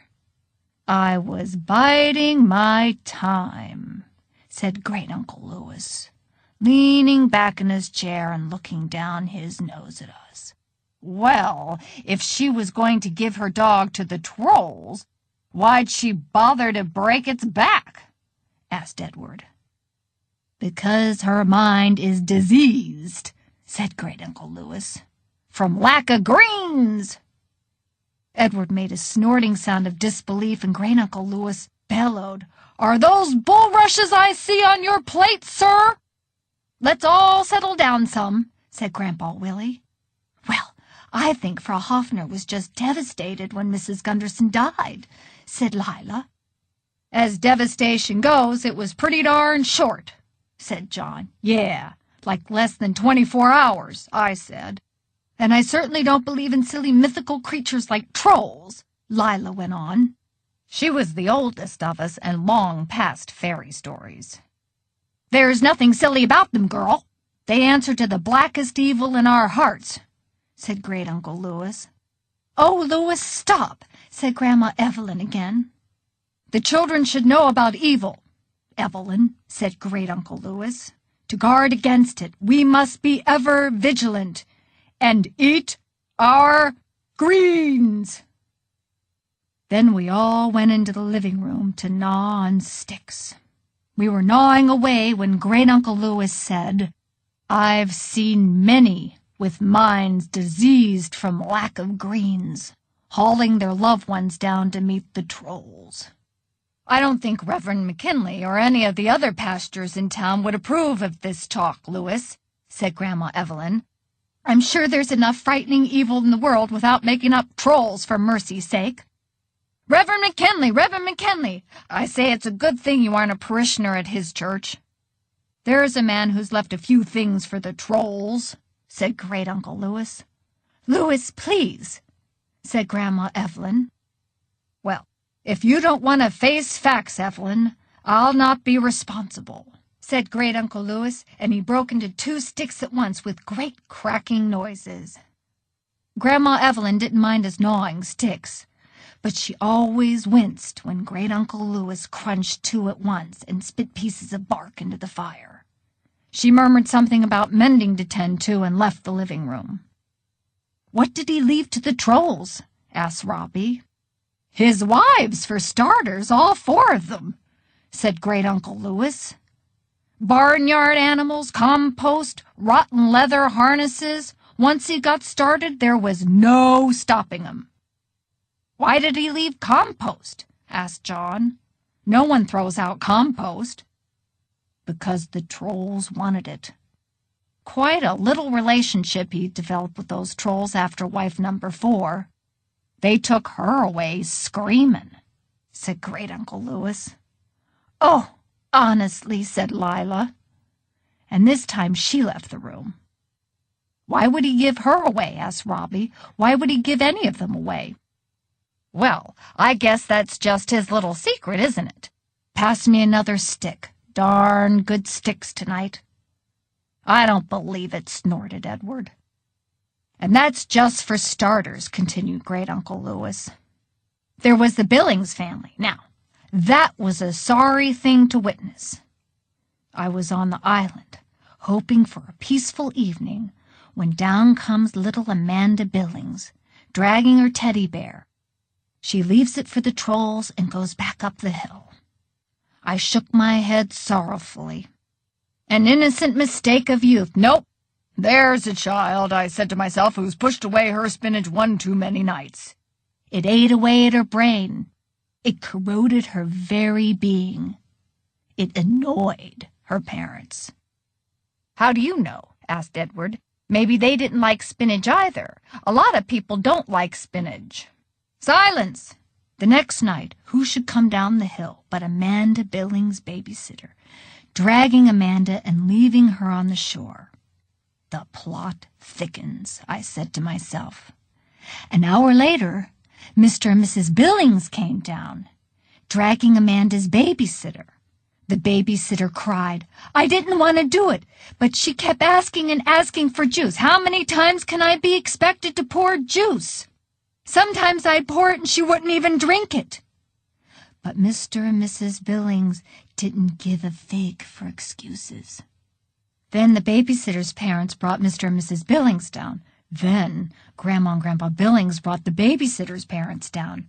Revenge, you see. Revenge gone mad. Then, "This is just getting silly," interrupted Edward. "You can't drag struggling adults down to the beach that easily."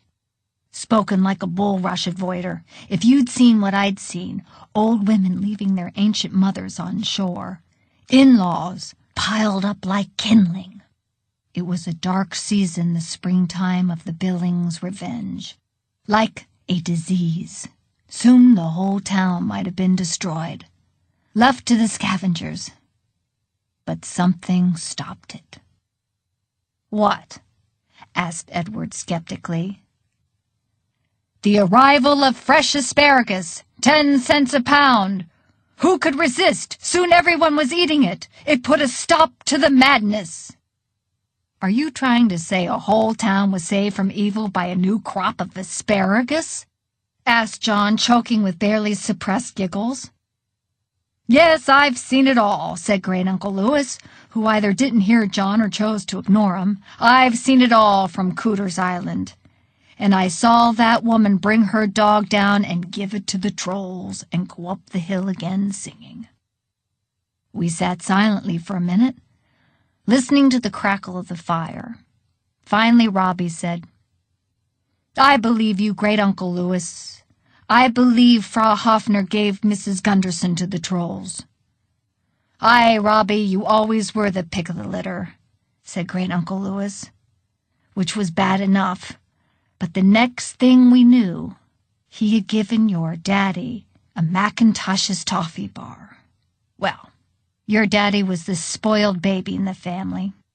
John and Edward and I glanced at each other, the same dark thoughts prowling our minds. Look at the time. I better turn out your light. What dark thoughts? Asked Melissa. Why don't you ever finish a story? Asked Amanda. Oh, great, now I'm going to have nightmares, trolls. It's the part about them having no mouths, said Melissa. Are all the doors locked? Asked Amanda. There are no locks to keep out the trolls, said Aunt Sally. But don't worry, the trolls don't come to you. It's your own darkness that leads you to the trolls. She stood up, turned out the lights, and the girls heard her earrings jangling all the way downstairs. The Earthquake Safety Poster Contest winner. The next night at dinner, which was mostly beans because Aunt Sally had been to the market, the children said, "Tell us a story." What kind of a story? Asked Aunt Sally. Another ghost story, said Melissa. Yeah, more about trolls, said Amanda. Aunt Sally looked at Pee-wee and shook her head. Speaking of ghosts, what are you going to be for Halloween? I wish you could be here for Halloween, said Amanda. I bet you could think of good ways to scare the trick-or-treaters. I never scare trick-or-treaters, said Aunt Sally. I consider it my job to be the scaree, not the scarer. Have you got your fireworks yet? Fireworks, said Amanda. For Halloween? Said Pee-wee. They don't do that here? Asked Aunt Sally. Huh. We have fireworks on the 4th of July, said Amanda. So do we on our country's birthday, July 1st, said Aunt Sally. Halloween fireworks are something else. Everybody buys their own. Families build bonfires, set off hordes of wizards and bangers all through the night, if they can afford them. Fireworks are expensive. We never had any money for them, so we would sniff out someone else's display. Sometimes people would go to the beach and set them off over the ocean, and sometimes you'd find a group gathered in a park. What are you going to be for Halloween, Frank? An ugly stepsister, said Frank, sighing. An ugly stepsister, said Aunt Sally.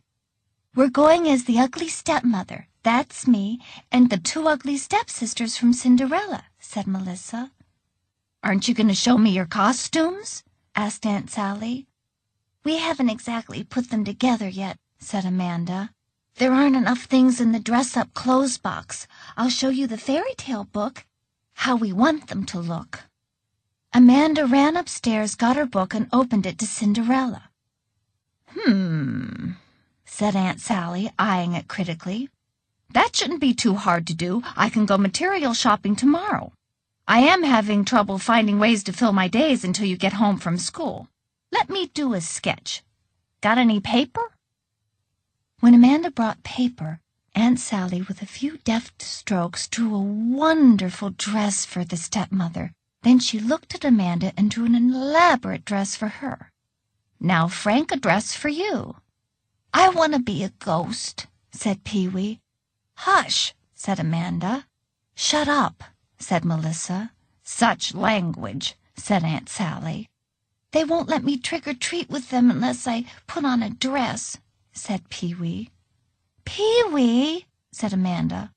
All right for you, said Melissa. Girls, girls, said Aunt Sally. Here, Frank, I'll draw you a special ghost costume.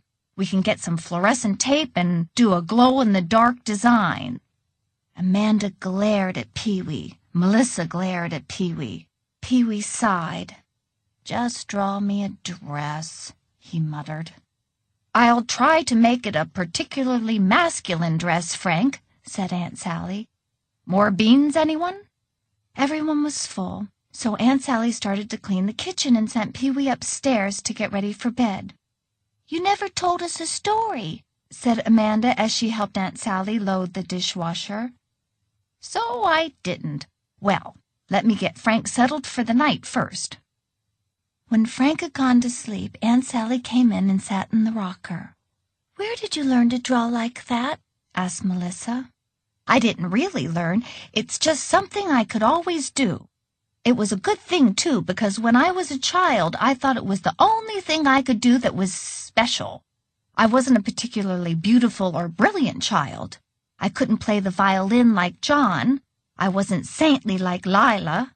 I wasn't wildly daring like Edward. And I wasn't the baby in the family like Robbie. Until I learned I could draw, I was a complete washout as an exceptional child. I found out I could draw when I was in the 3rd grade. Every year the school had an earthquake safety poster competition. You had to draw a poster depicting some aspect of earthquake safety. I did a rather nifty poster, I must say, and it won. I was so proud. They hung it right by the school office, with a big blue ribbon on it. The whole family came to the school to see it.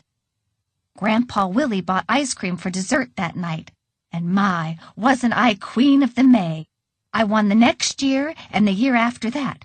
Then the following year, Robbie was old enough to enter. He won that year. I didn't know Daddy could draw, said Melissa. Well, that's the thing, said Aunt Sally. He can't. Can't now, couldn't then.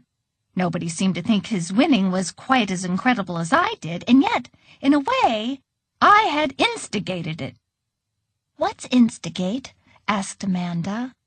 Bring about. Now hush, said Melissa. I had been lying on my stomach, coloring my poster in front of the fire one evening, when Robbie came by and said, "I don't like that part over there," and pointed to a corner of my poster I was particularly proud of. It was a scene where a building had collapsed on a whole 3rd grade class, and many of the little boys were being smushed and squished in a rather bloody way. I thought I was being boldly realistic. The nerve of Robbie, I thought. What did he know about art? So, I said to Robbie, if you're so smart, why don't you make your own poster? I was only slightly annoyed when he came home with his own poster board. I thought it was pathetic that he thought for one moment he had a chance of winning. I gave him condescending looks of barely concealed amusement whenever he worked on it. After all, I said to him, it's one thing to make a poster and another to win a contest. Do you think I have a chance of being runner-up? He asked. No, I said. There aren't runner-ups, and even if there were, you would have no chance at all. But I'm glad you found something to occupy your time. Of course, you know what happened next. After he won the contest, I couldn't look at him without thinking of that conversation and wondering if he thought about it, too. A stone began to rattle around in my stomach. The whole family tripped down to the school office, as they had been doing for 3 years. Only this year it was his poster hanging with a blue ribbon on it. I didn't think it was fair that he was the baby of the family and had won the poster contest. Then suddenly it occurred to me. But of course, it had all been a hideous mistake, a terrible mix-up. They had declared him the winner when they meant me. After all, mixing up the Andersons wasn't such a bizarre mistake. Not as bizarre as Robbie winning a drawing contest. I went to the principal and asked her if perhaps they had meant to name me the winner and gotten my little brother by mistake. She said no. The stone turned into a boulder. I waited for Robbie to say something to me like, "And you said I couldn't possibly win." But he never did. He just smiled a particularly annoying, smug little smile. This made the situation even more insufferable. And as far as I could tell, no one, gave one moment's thought to how bad I might be feeling for losing. Grandpa Willie did the usual ice cream thing, with Robbie gloating the whole evening. And that night, Great Uncle Louis gave him a complete drawing set with colored pencils and everything. Naturally, when I had won the contest in years past, he had given me zip. That's when I began to wonder about the trolls. I thought about it during school. I thought about it during dinner. I thought about it in the long night hours as I watched the moon travel across my window. In the back of my mind, I still thought the whole thing was a mistake, and that they had meant to give me the ribbon and had somehow mixed us up, but now it was too late to do anything about it. Everyone had moved on to other glories, except for Robbie and me. Robbie clutched this poster contest business to him like an old blankie, and every day he would ask me some insensitive question like, "Will they give me back my poster when they are done with it?" Or, "Where do you think I should keep my blue ribbon when I take it home?" Questions that I was sure he knew would twist the knife. I thought he was so selfishly happy that he didn't care how it affected me. Or maybe he knew very well how it affected me and was enjoying every moment of my misery. I was too proud to tell him I didn't ever want to hear another word about the poster contest. So every day he asked another question, and every day I thought, if he doesn't drop this soon, I'm going to investigate the existence of the trolls. The questions kept coming. Do you think I'll win again next year? Do you think I ought to experiment with different colors?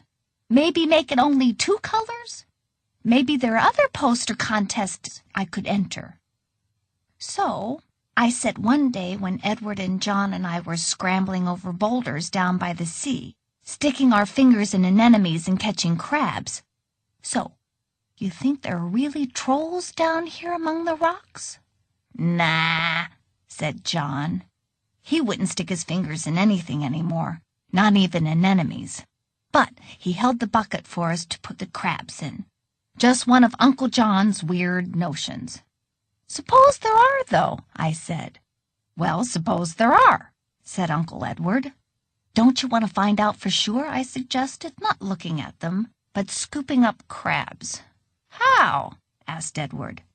"We need some bait, something to leave on the beach to see if the trolls will get it," I said. "Are you suggesting we take Tibby down to the beach and see if the trolls will come by?" scoffed John. "Oh, no," I said. "I'd never do that to Tibby. I was thinking of someone we don't like, such as, Robbie." John and Edward just looked at me, but they didn't say anything. "Just an experiment," I said. "We'd get 'em back." "Oh, brother," said John, "you've really slipped your trolley." Edward still didn't say anything, just looked at me. Then we went back to lifting up rocks and catching the scuttling crabs, and none of us mentioned it again. "You didn't give Daddy to the trolls, though," said Melissa. "Did you?" "Because he's here now, so you must have decided not to," said Amanda. "Or there's no such thing as trolls," said Melissa suddenly with relief. "Yes, that's it. The whole thing was made up," said Amanda. Both girls had the covers pulled up to their chins. "Oh, gosh," said Aunt Sally, looking at her watch. "It's 9 o'clock. Lights out." Aunt Hattie's Miracle. "So," said Melissa on the way home from school with Amanda and Pee-wee, "tonight's Friday night. We can stay up as late as we want. We'll make Aunt Sally finish the story of the trolls." "What story?" asked Pee-wee. "Never mind," said Amanda. "You're too young," said Melissa. "You'll be in bed before she tells us." "No, I won't," said Pee-wee. "It's Friday night and I can stay up as late as I want." "We can stay up as late as we want," said Melissa. "You get to stay up an extra half-hour, that's all."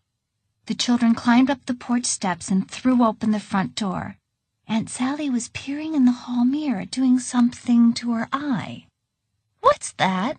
asked Amanda, standing on tippy-toe to see better. "Eyelash curler," said Aunt Sally. She handed Amanda the instrument. It looked like a pair of scissors, but it had 2 bands that clamped together on the end. "Cool," said Amanda. "Awesome," said Melissa. "Can we curl our eyelashes?" "That would be good for picking up bugs," said Pee-wee. "I believe you're right, Frank," said Aunt Sally. "Why would you care about curling your eyelashes?" asked Pee-wee. "You never see anyone. You just sit in the house all day waiting for us to get home." "Just sit in the house all day, do I?" asked Aunt Sally. "Just sit around. Ha!" Come take a look." She led the children into the living room, where the sewing machine was set up. There, on the dining room table, was a satin dress with frills and layers. Next to it were 2 velvet green dresses, one Amanda's size and one Pee-wee's. The girls gave squeals of pleasure and ran for their costumes. Frank eyed his with wary disgust. When they had been tried on and adjustments made with pins, Aunt Sally said, "I can finish them over the weekend, so no reason to curl my eyelashes, is there? I walked all the way downtown just to get that fabric, I will have you know." "Oh, thank you, said Melissa and Amanda. "Your eyelashes look pretty straight to me," said Pee-wee. "That's the point," said Melissa. "They're straight, so you have to curl them." "Why?" asked Pee-wee. "In case you meet someone you know in town," said Amanda. "She doesn't know anyone, so what does she care?" asked Pee-wee. "I might be like your great-aunt Hattie. I might meet a mysterious man," said Aunt Sally through a mouthful of pins. "Great-aunt Hattie?" asked Amanda. "You don't know about her either? Huh," said Aunt Sally in disgust. "What's the use of having family history if no one ever passes it down? Come on into the kitchen. I can't do any more sewing today. Come have a snack and I'll draw you pictures. It's time you saw what your relatives looked like." The children put the cookie jar in the middle of the kitchen table and poured themselves milk, and Sally made herself a cup of tea and got some paper. "Now," she said. Then she didn't say anything, just sketched for a while. When she was done, the children crowded around the picture. They saw a pebbly beach and an ocean.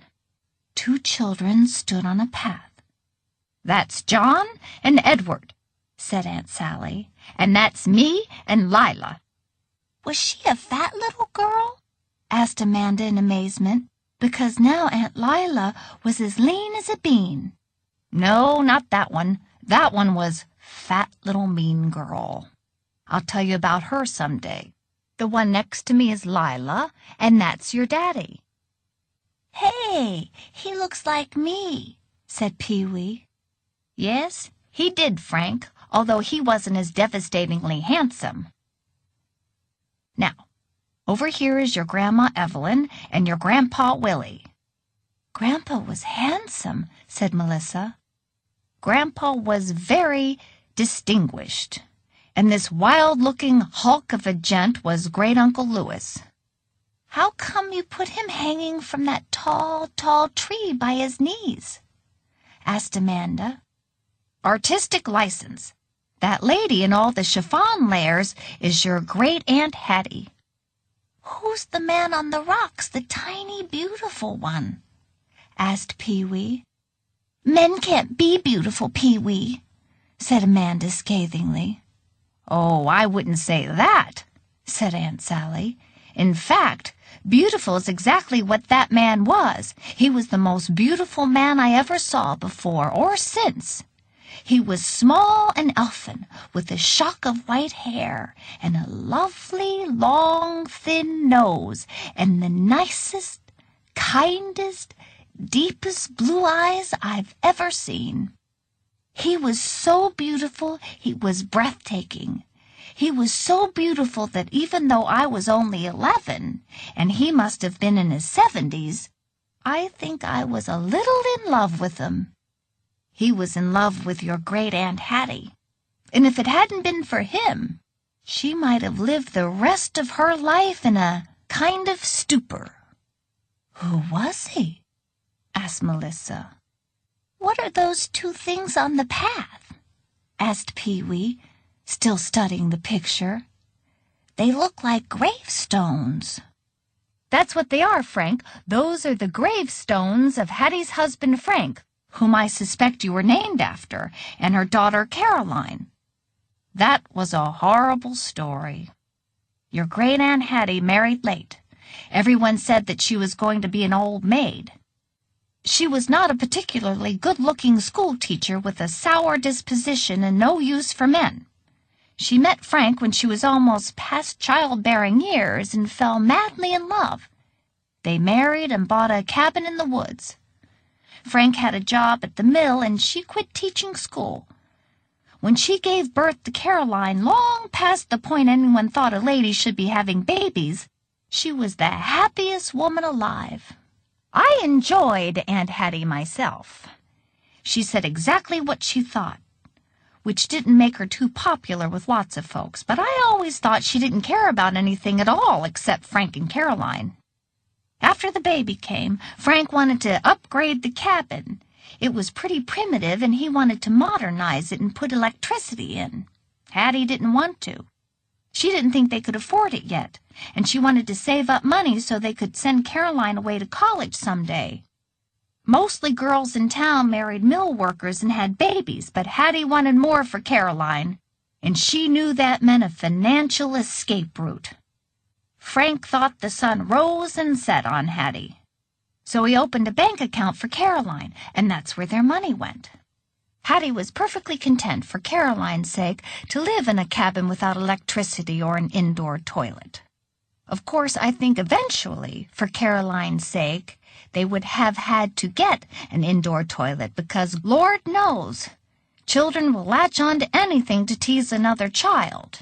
And an outhouse would provide the kids in town with plenty of ammunition. But eventually never came. One Saturday, Aunt Hattie visited your Grandma Evelyn for tea, and when she got home, she found her cabin ablaze. Frank had gone to sleep with baby Caroline on the bed beside him. A lit candle on the bedside table had tipped and set the bedcloths on fire. Frank and Caroline had burned up before they even woke. "That's terrible," said Amanda. "Don't you ever tell nice stories?" said Melissa. "Were they dead?" asked Pee-wee. "Well, yes, Frank, they were," said Aunt Sally. "A lot of folks said it was Hattie's fault for not getting the electricity in. That was probably because Frank was a whole lot better like than Hattie. As much as people felt bad about Frank and baby Caroline, I think they were secretly pleased to find a reason to denounce Aunt Hattie, who had always been so sharp-tongued and, worse, had never had any use for them. Grandma Evelyn thought it would kill Hattie, or she'd kill herself. One or the other. None of us expected her to survive, but she did. She went back to teaching and got herself a room in a boarding house in town. Weekends she would stay with us and never talk to anyone, but just spend long hours walking the beach. I don't mean she did that for a few months. I mean she did that year after year. "How did she and Great Uncle Louis get along?" asked Pee-wee. "Did he make her eat her fiddleheads?" "Well, that's the thing," said Aunt Sally. "No one noticed her after a while. She went around ghost-like. She was like a cat, you know, that lives with you but sort of has a life of its own. Then one day she had the gravestones of Caroline and Frank moved from the little cemetery in town to the path down to the ocean. I guess she wanted to be with them on the weekends. You can imagine the kind of talk that started. I think she would have been removed from her teaching post, but she was a good teacher and she wasn't vague or strange at all in the classroom. So nobody could come up with any objections that would stick. And after all, lots of folks went to the graveyard to visit their dead. Oh, hey, look at the time. I better clean up the mess here and start to make supper. Not that you're going to eat anything after all those cookies.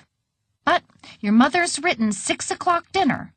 The kids always like meatloaf. And look, she's listed everything I need. I know, I'll make a surprise meatloaf." "What's the surprise?" asked Pee-wee. "Well, if I told you, dear, there wouldn't be a surprise. Now, shoo! You all go out and play right this instant. Run around and work up an appetite." "But you haven't told us about the mysterious man," said Amanda. "I'll tell you later after supper. said Aunt Sally. "I haven't got the mental wherewithal to tell stories and cook at the same time. Good Lord! Some mornings it's all I can do to get my eyeliner on straight. And here you expect me to be a cross between Julia Child and Scheherazade?" "Who's Julia Child?" asked Amanda. "Great chef," said Melissa. "Who's Scheherazade?" asked Amanda. "Great storyteller. Now, shh," said Melissa. "Go on, shoo," said Aunt Sally. The children shooed until Aunt Sally called them for dinner. Aunt Sally gave everyone what had become their usual pile of green beans. Melissa picked up one and peeled off its skin.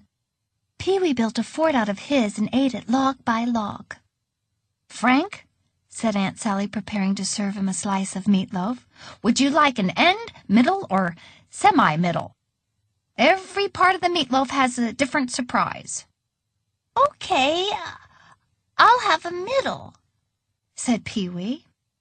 "You can't have a middle," said Amanda. "You can only have the middle. Nothing has more than one middle." "I believe," said Aunt Sally, putting the middle piece on Pee-wee's plate, "that Frank meant a middle slice. The middle is a large area, and Frank wanted a piece of it. Is that what you meant, Frank?" "Oh, cool, an olive," said Pee-wee, who was already poking through his slice, looking for possibly more interesting surprises and paying no attention to the constructive criticism of his older sister. "Amanda, what would you like?" asked Aunt Sally. "Give me a semi-middle," said Amanda. "Please." "Okie dokie. And Melissa?"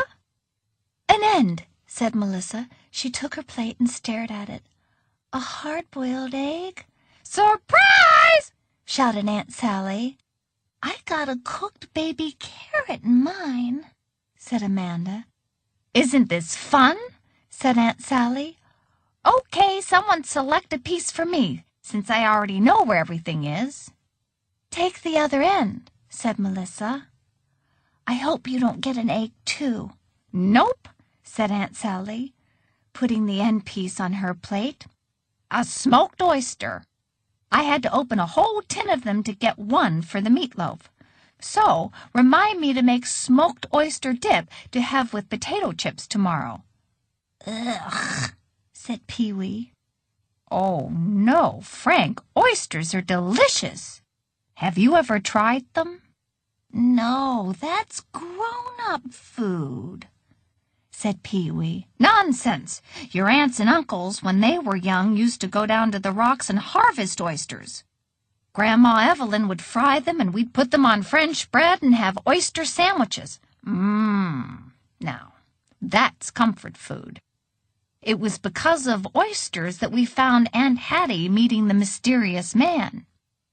As I said before, weekends she'd stay with us and walk the beaches. After 2 years of this, we were pretty accustomed to her wraith-like comings and goings." "What's wraith-like?" asked Amanda. "Like a ghost." "Shh," said Melissa. One day, she came back from the beach with a basket full of oysters. I'd never seen her do that before. It intrigued me. In our quiet little world without toys or television, something like Aunt Hattie's sudden oystering was a big event. I told Edward and John, and we decided to follow her down to the beach the next morning. The tide was out and the shore glittered like diamonds. Standing on the path going down to the beach was the mysterious man. I swear he glittered. It was the first time any of us had seen him. Lots of people came down to the beach, but he stood out. You ever notice how certain people have something that just draws your eyes to them? Well, he had it in spades. We crouched in the bushes and I watched him, somewhat awestruck and drooling, I must admit. Aunt Hattie began to walk slowly down to the beach, and the man took off his black billy boots. He was wearing beautiful khaki pants that he had had rolled up at the ankle. He had fine ankles, and he walked with a slow, exquisite pleasure through the shallow water, leaving his boots on shore. As he walked down one side of the beach, Aunt Hattie walked down the other. Then they reversed it. Finally, she stopped and began slowly prying oysters off rocks, but I could see her peeking at him whenever she dared. I knew there was something different about his clothes. They weren't like the pants men in town wore, or like ones my father wore to the mill. Those khakis, I realize now, were expensive and beautifully cut. I sensed this then, and it made it all the more exciting to see them being worn so carelessly through the sand. "What are khakis?" asked Amanda. "You know, a kind of brown pants," said Melissa. "What's beautiful about brown pants?" asked Pee-wee. "I wear brown pants all the time." "You don't wear beautifully cut brown pants," said Melissa. "If I ever cut my pants, Mom would be mad," said Pee-wee. "No, beautifully cut means that they were, well, shaped nicely," said Aunt Sally. "I don't think that's anything to get so excited about," said Pee-wee. "If they want to get excited over some nicely shaped brown pants, they can," said Amanda. "This is your great-aunt we're talking about. Show a little respect." "I am," said Pee-wee. "I just said that I think it's stupid getting all excited over a certain kind of pants. So what if he had brown pants?" "Will you please ignore him and go on?" said Melissa. "I'm always happy to get Frank's take on things. Do you have anything else you'd like to share on the subject, Frank?" Frank shook his head regally. It wasn't often his opinion was valued. He gestured silently that she should continue the story. Melissa threw a bean at him. "Ahem!" Aunt Sally cleared her throat, anxious to get on before bean war erupted. "He was tiny and had lovely bones, like a bird or something." "I don't think birds have lovely bones," said Pee-wee, who began to believe his opinion was wanted on everything.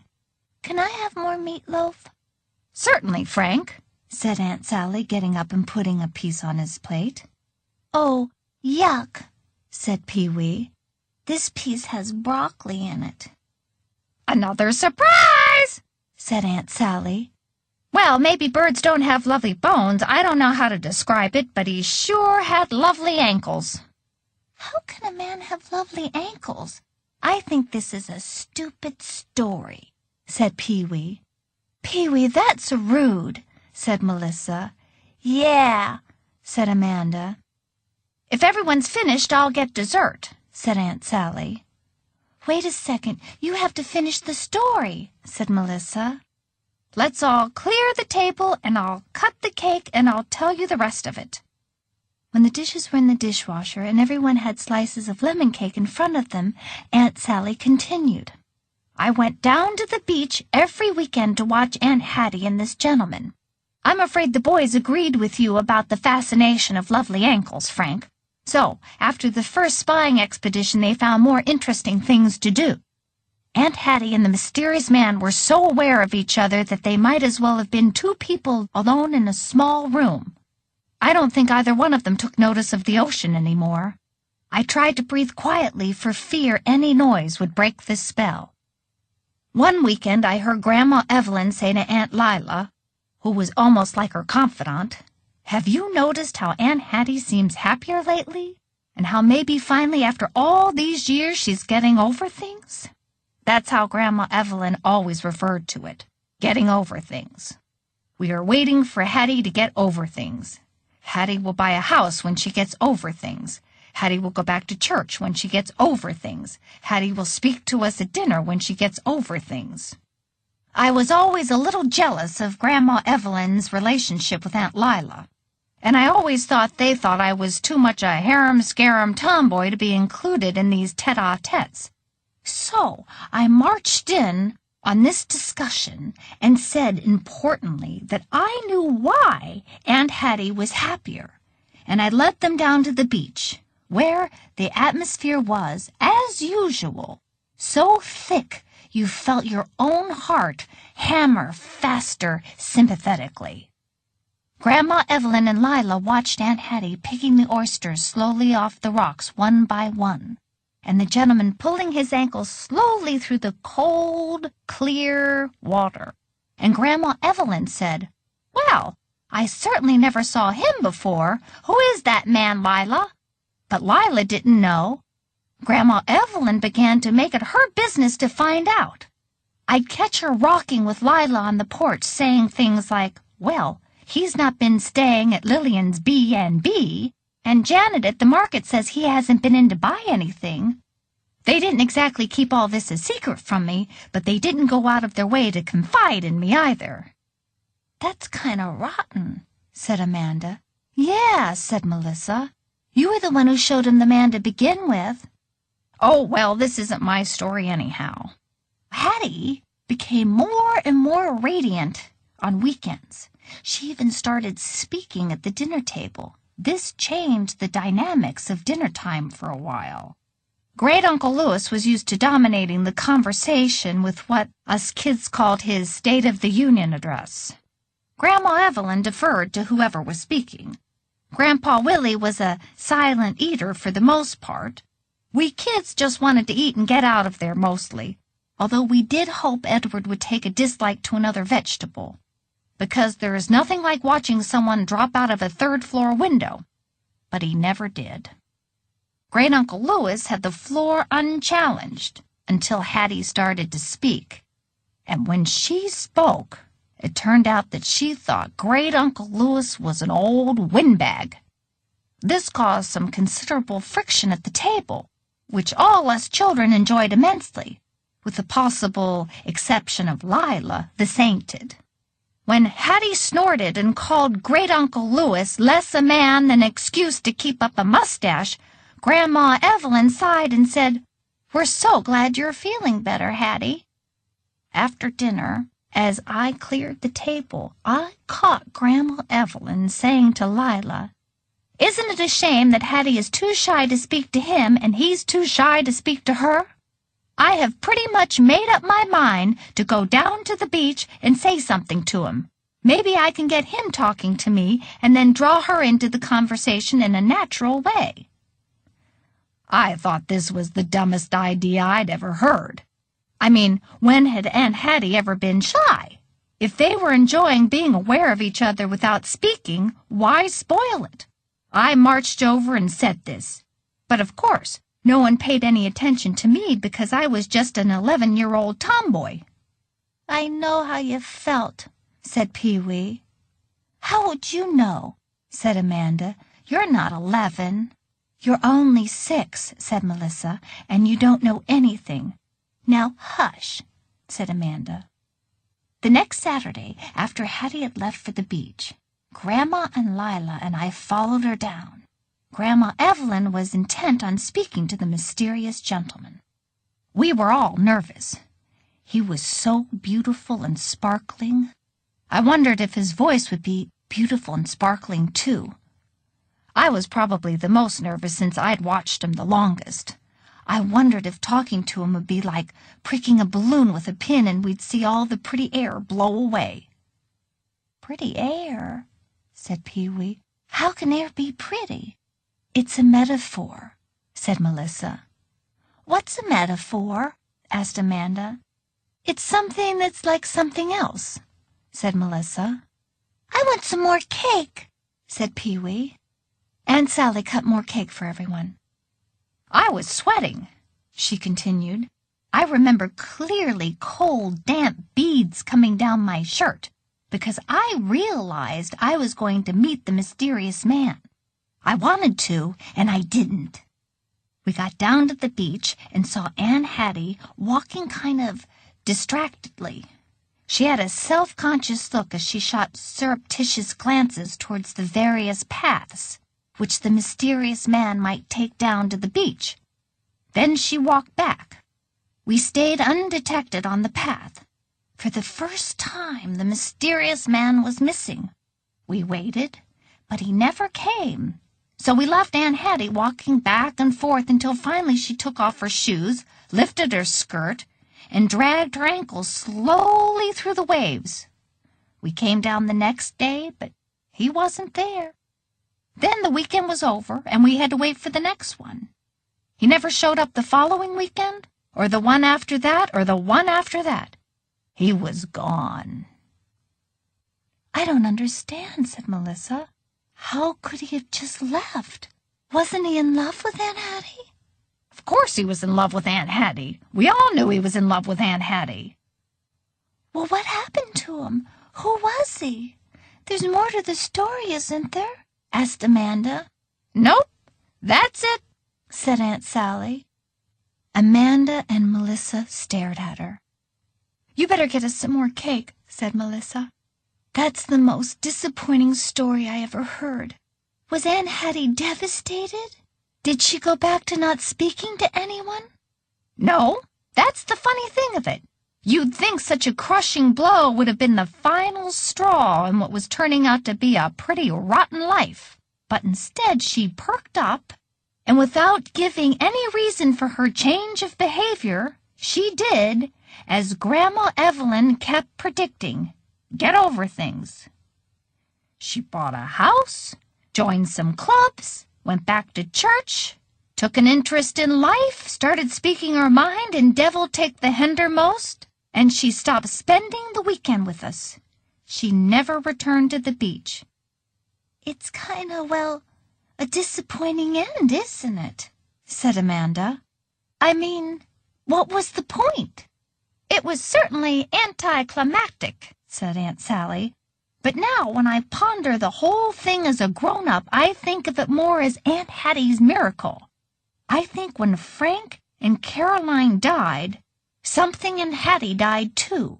It must take all your energy just to put one foot in front of the other when you're walking around dead.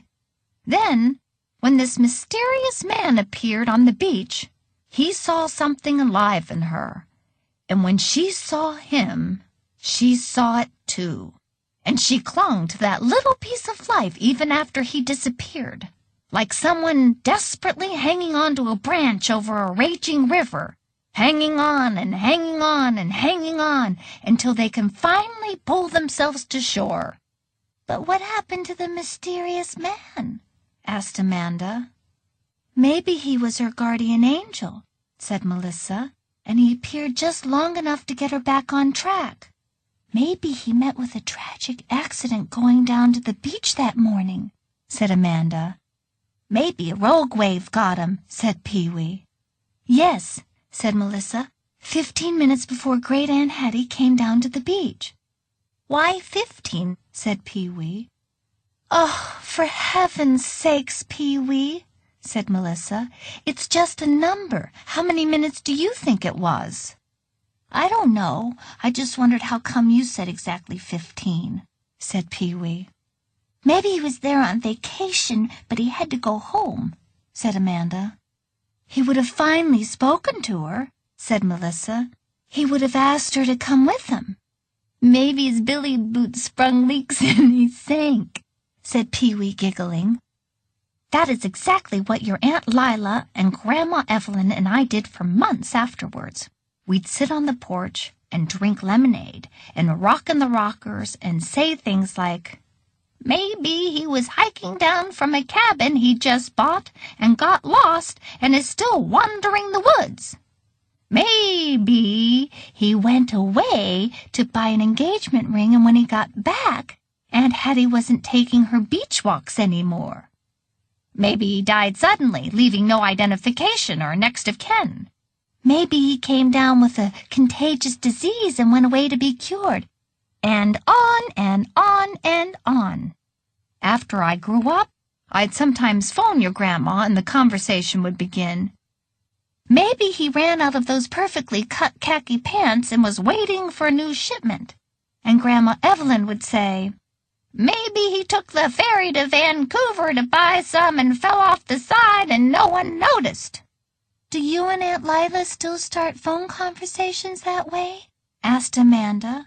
Grandma Evelyn had been dead for many years now. Lila and I don't have phone conversations. Well, Pee-wee, I see we've kept you up pretty late and you didn't even think much of the story now, did you? I like stories with lots of things happening better, said Pee-wee. Don't you have any more stories like the clam bite one, or maybe one where someone gets eaten by a bear? Pee-wee, said Amanda. Gross, said Melissa. Serves you right if we tell you about the trolls. Ixnay, ixnay, said Aunt Sally. Come on and brush your teeth, Frank. At least you know where your name came from. Why didn't you ever talk to Lila on the phone? Asked Amanda. Oh, this whole Aunt Hattie thing was before the you-know-whats, said Aunt Sally. You have to finish that story, said Melissa. Yeah, said Amanda. Tell me too, said Pee-wee, and put in someone being eaten by a bear. Not tonight, said Aunt Sally. There's such a thing as being talked out. She got up, put the cake plates in the dishwasher, and paused. Bent over the open dish rack. I guess he must be dead by now, the mysterious man. But you can't help when someone just disappears. Always thinking of him. I'm sure Aunt Hattie did, right until she died. And maybe that's what he wanted. Pinball. Saturday, Melissa and Amanda went to play at their friends' houses, and Pee-wee was at soccer all day. At 4, everyone convened at the Andersons. It was one of those perfectly glorious October days when the trees are all tipped with gold, the sun smiles on everything, and the earth is alive with the last sparkle of energy before winter kills it. It's Saturday night, and I'm tired of my own cooking, said Aunt Sally. You got any place to eat in this town? There's Murray's, said Pee-wee. Oh, Pee-wee, said Melissa. Murray's is so small town and greasy. She means someplace nice like McDonald's, said Amanda. Murray's has booze and a jukebox and a pinball machine, said Pee-wee. Sounds perfect to me. Can we walk, do you think? Asked Aunt Sally. Or should I get us a cab? I want to walk, said Melissa. It gives you shapely legs. Who cares about shapely legs? Said Pee-wee. I want to go in a cab. We never get to go in cabs. And I want to sit on the jump seat. My goodness, do they still have cabs like that here? Said Aunt Sally. That's almost too good to pass up. On the other hand, if we take a cab right now, we'll be there way too early to eat. Let's walk there and take a cab home. The 4 of them set out, scuttling leaves along the road, watching squirrels take nuts up the trees to hide them. How was soccer, Frank? Asked Aunt Sally. Okay. Did Daddy used to play soccer? Oh, yes. Soccer is very big on the island because you can play year-round. I thought it rained, said Amanda. It does. They play in the rain. Those soccer people are fanatic. If you ask me, they like it better in the rain. Makes them feel like warriors, coming home covered head to foot in mud. Of course, it's not as muddy as bull moose wrestling. They used to have that every year in the fall. The next question I know will be, what is bull moose wrestling? It's just what it says it is. Men go into the woods and round up a bunch of bull moose and wrestle them to the ground. Did Daddy do that? Asked Pee-wee. No. But naturally your great-uncle Louis did. The men used to take their shirts off, cover their silly hairy chests with baby oil, and wrestle those moose. I think that's awful, said Melissa. They should leave those wild moose alone. Well, this was before anyone knew animals had rights, dear. Your aunts and uncles and I thought moose wrestling was just plain dumb. And Grandma Evelyn, too, though she wouldn't come right out and say it. That would have been encouraging us to disrespect Great-Uncle Louis. During bull moose wrestling season, Great-Uncle Louis would come home every evening simply covered in mud, with a pile of muddy clothes for Grandma Evelyn to wash. It tried her patience sorely. Instead of taking his weekly Saturday bath, Great-Uncle Louis had to bathe every single night. And he had to bathe in rather a hurry so that he could be changed and downstairs in time for dinner, So he began to invent the perfect way to take an efficient bath. This, of course, became the subject of his State of the Union address, night after weary night. "I know what to do with soap now, Evelyn," he would say. "Are you listening, Edward? Look alive, John. You hold it in your left hand to begin with. Have you got that? The left hand. Not the right, as you might think," said John, who could be perfectly acid without great Uncle Louis noticing. "Not the right, John, the left. And you run it down the right side of the body, starting at the tip of the right ear." "Maybe I should be taking notes," said John, getting up. "Please sit down and eat your dinner, John," said Grandma Evelyn, sighing. She knew John was being sarcastic, and she always lived in mortal fear that Great-Uncle Louis would find out and there'd be more people leaping out of third-floor windows. "Now," said Great-Uncle Louis, waving a chicken bone around, "can you guess what happens when you reach the bottom of your right heel?" Lila always blushed for this whole business. Watching her slowly turn cerise was one of the few pleasures I got out of these long bath lectures. "What's cerise?" asked Amanda. "Red, shh," said Melissa. Great-Uncle Louis kept on and on about the art of the fast bath. One night, he brought a wash-tub down and put it right next to the dining-room table, saying, "Visual aid, Evelyn, visual aid." Halfway through supper, as he explained the refinements he had made in his bathing technique, he hopped into the tub. He left his mashed potatoes and turnips and brisket and leapt in, demonstrating scrubbing techniques with his dinner napkin. Lila was practically apoplectic by that point. "The wonderful thing, Evelyn," Great-Uncle Louis said to Grandma Evelyn, who kept her eyes focused on her plate rather than watch him take a bath with all his clothes on right there in front of us all, "the wonderful thing is that tomorrow night begins the final championships of the moose wrestling season, and I'll be as muddy as a riverbed in springtime. I can't imagine better circumstances for practicing my technique. I can demonstrate the infinitesimal refinements at dinner." "What's infinitesimal?" asked Amanda. "Tiny," said Melissa.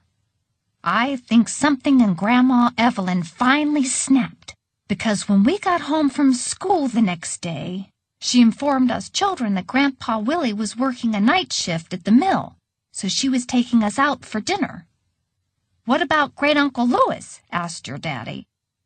"I've left his dinner in the oven with a note," said Grandma Evelyn. "Land sakes, can't we eat out once a century?" Well, we were flabbergasted. I don't think we could any of us remember Grandma Evelyn ever taking us out to dinner. It simply wasn't done. We were pretty excited as we walked into town. There wasn't a lot of choice of where to eat in those days. There was a burger shack on the beach, and a Dairy Queen, and a cafe. We chose the cafe because we could all sit down, and Grandma Evelyn said she wanted to linger over dinner. That's when I figured out she was trying to avoid Great-Uncle Louis in his bath. Anyhow, we got there and sat in two booths right next to each other and started looking at the menu. And your daddy says, "Hey, look, they got a jukebox and a pinball machine. Mom, can I put a dime in the jukebox?" In those days, you got a song for a dime and 3 for a quarter.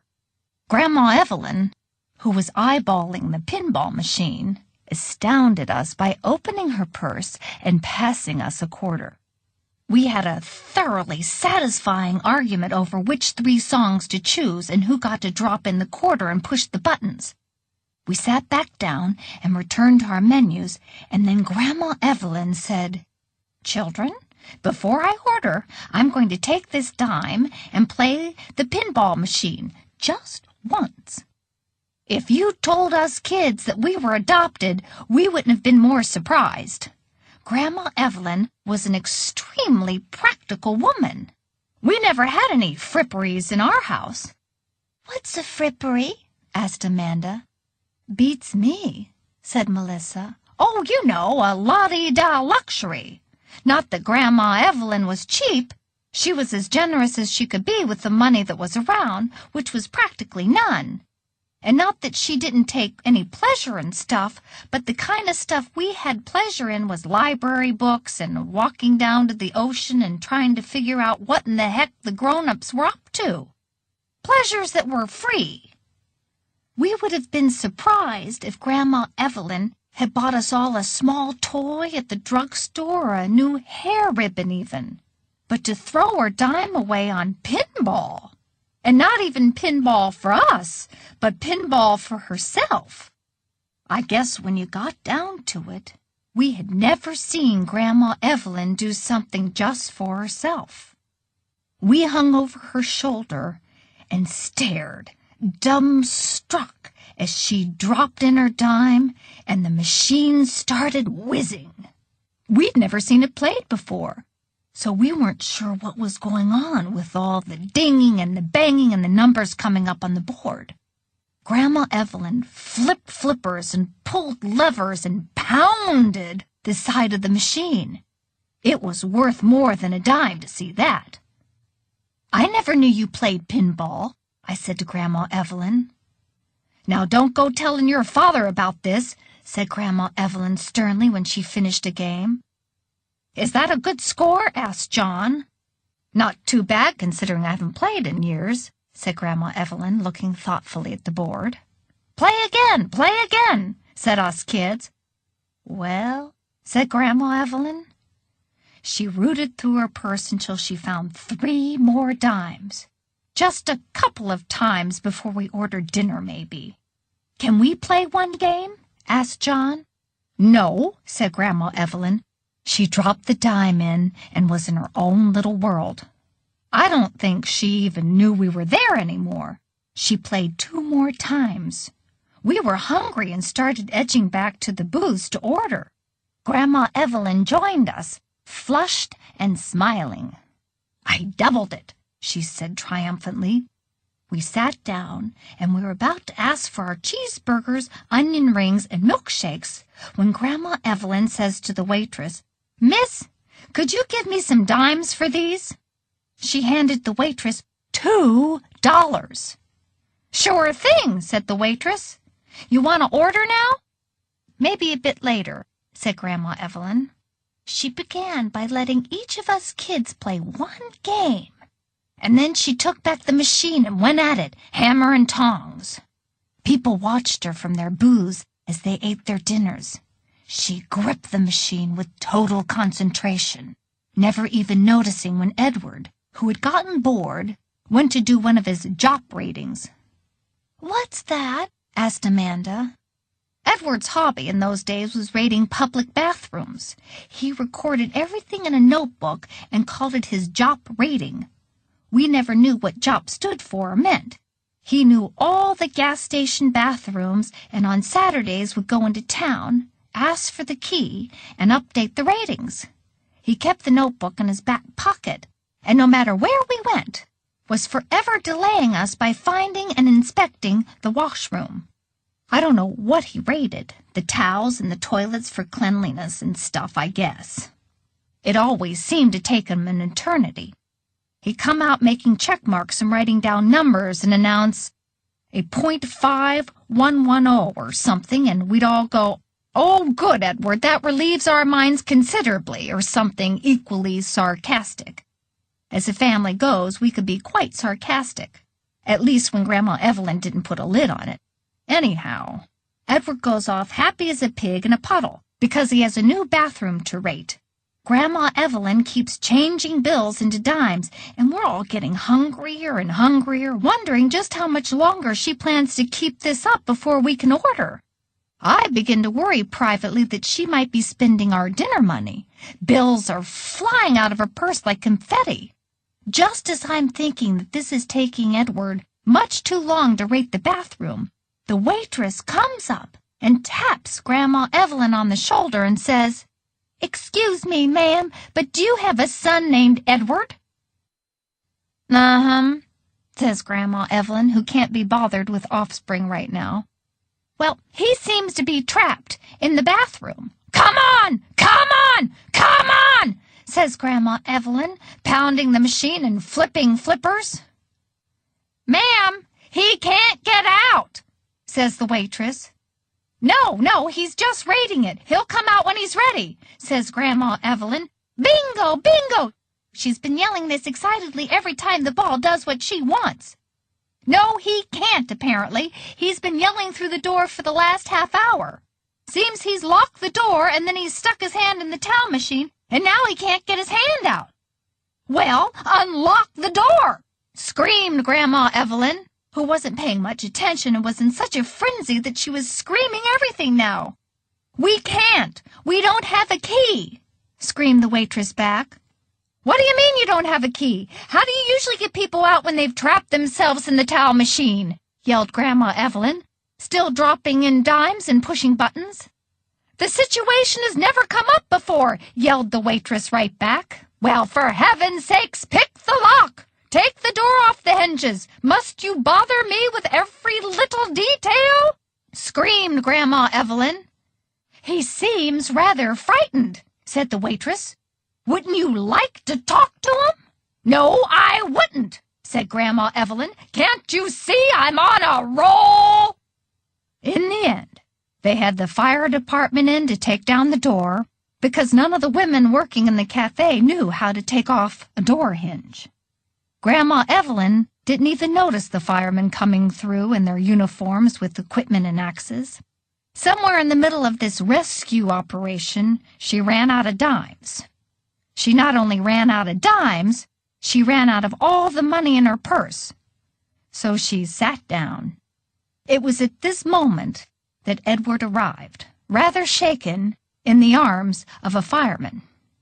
We had a volunteer fire department, and the town awarded a medal every year for the bravest act. So the volunteers were always climbing all over each other, trying to outdo one another with unnecessary heroics. Put me down, yelled Edward. I'm fine.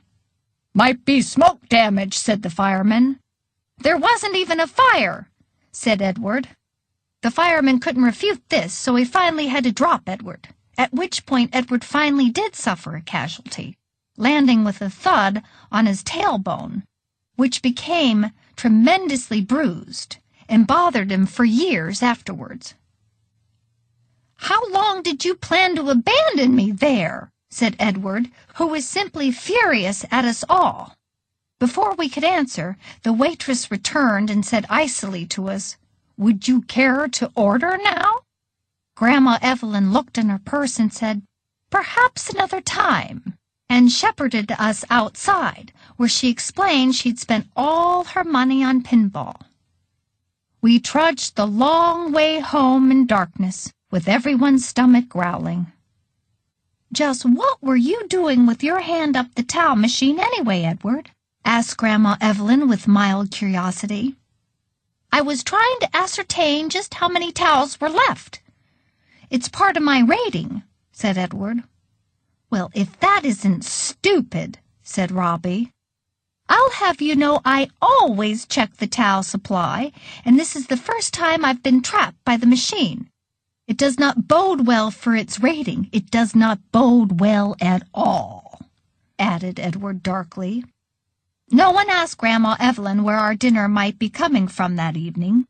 We went warily into the house and saw by the muddy footprints that Great Uncle Louis had come in, taken his bath, and had had his dinner. We could hear his gentle snores floating down from his bedroom. On the kitchen table was a large chocolate mousse, first prize in the Bull Moose Wrestling Championships. Good heavens, he must be completely exhausted to have fallen asleep so soon after dinner, said Grandma Evelyn, eyeing the chocolate mousse.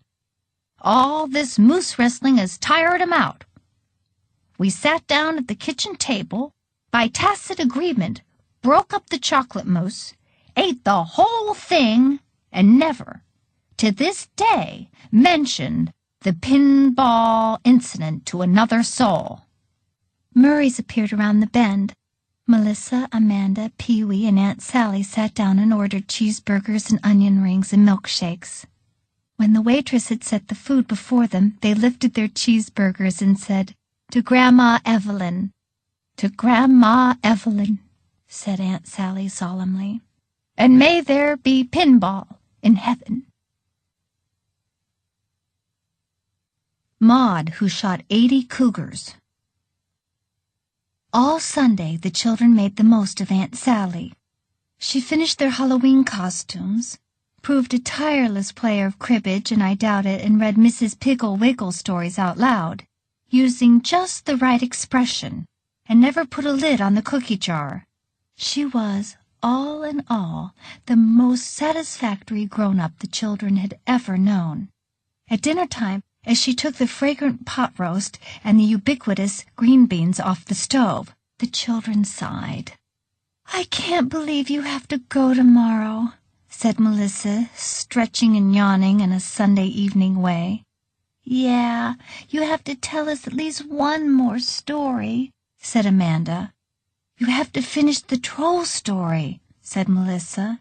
"Ixnay, ixnay," said Aunt Sally, eyeing Pee-wee. "Tell us a story at dinner," said Amanda. "Tell us something about our relatives," said Melissa. "Tell us a scary story with cougars and bears," said Pee-wee. "All right," said Aunt Sally, sitting down and pushing pot roast around her plate reflectively. "Get me that picture I drew for you of our family." Melissa fetched it, and Aunt Sally got to work sketching again. She drew a big old gingerbready house with towers and a porch on a hill. On the porch she put a short older woman leaning over the railing with a shotgun in her hand, and a cougar skin hung next to her. "There," she said, and passed it around. "Who's that?" asked Pee-wee. "That's Maud, who shot 80 cougars. Maud lived on a hill up the road about half a mile from us in one of those big, mysterious Gothic houses you always want to see the inside of. We knew her slightly, enough to say hello if we ran into her in the grocery store or waved to her on her porch if we walked past. But we didn't know much about her. We didn't know if she'd ever been married or how she got her money. We thought she must be rich because of the huge, expensive house she rattled around in all alone. Sometimes we wondered what she did all day, but mostly she was a fixture." "What's that?" asked Pee-wee. "What I mean is, when I was a child, I fixed my position in the universe by a few things surrounding me that seemed forever and unchanging. There was the beach, the forest, Cooter's Island, the Hoffners, and Maud, who lived in the house on the hill. It was rumored that she had shot 80 cougars on her property. I never saw a cougar, as I said before, although the woods were full of them. I thought it was strange that I went into the woods all the time and never saw a single one, and she had shot 80. There was something I wanted John and Edward to do with me, but I thought first we should have a test of courage." Aunt Sally looked meaningfully at Melissa and Amanda. John and Edward liked the idea of a test of courage. It was John's idea to get out the poster paints and paint strange signs on our faces like natives going into battle. "Now we have to find something daring to do," said Edward. "Yes," said John. "What scary thing is there to do around here?" "We'll step on the gravestones of Frank and Caroline," I said. Aunt Hattie, when she had moved the gravestones, had put them in the path horizontally like steps. You could hardly read Caroline and Frank's names anymore, so covered with dirt were they. We were always careful never ever to step on the stones, but went out of our way to scramble around them. It was one of those strange, contagious superstitions.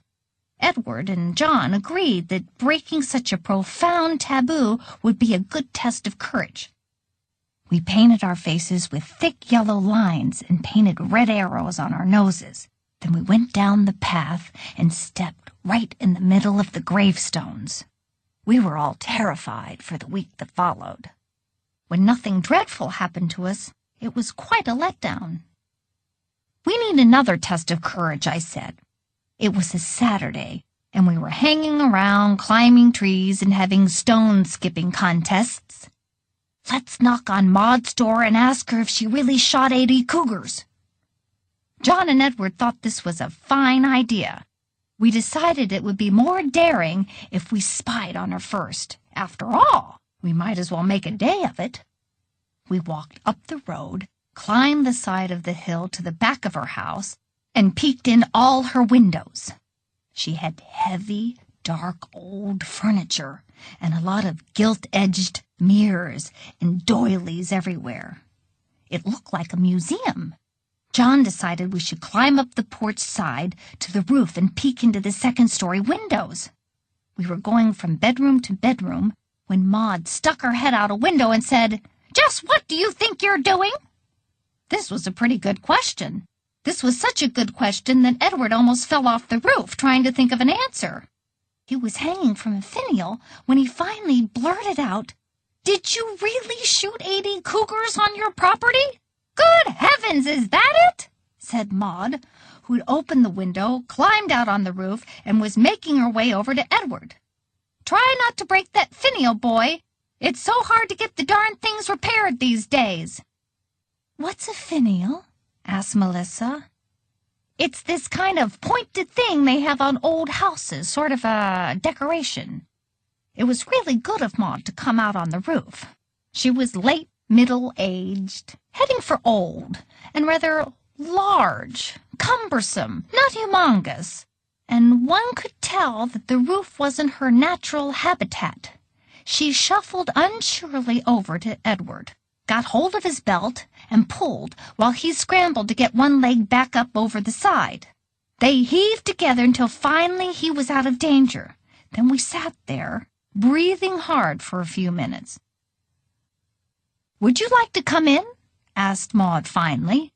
So we climbed rather self-consciously through an upstairs window, went tippy-toeing through a bedroom, and on downstairs.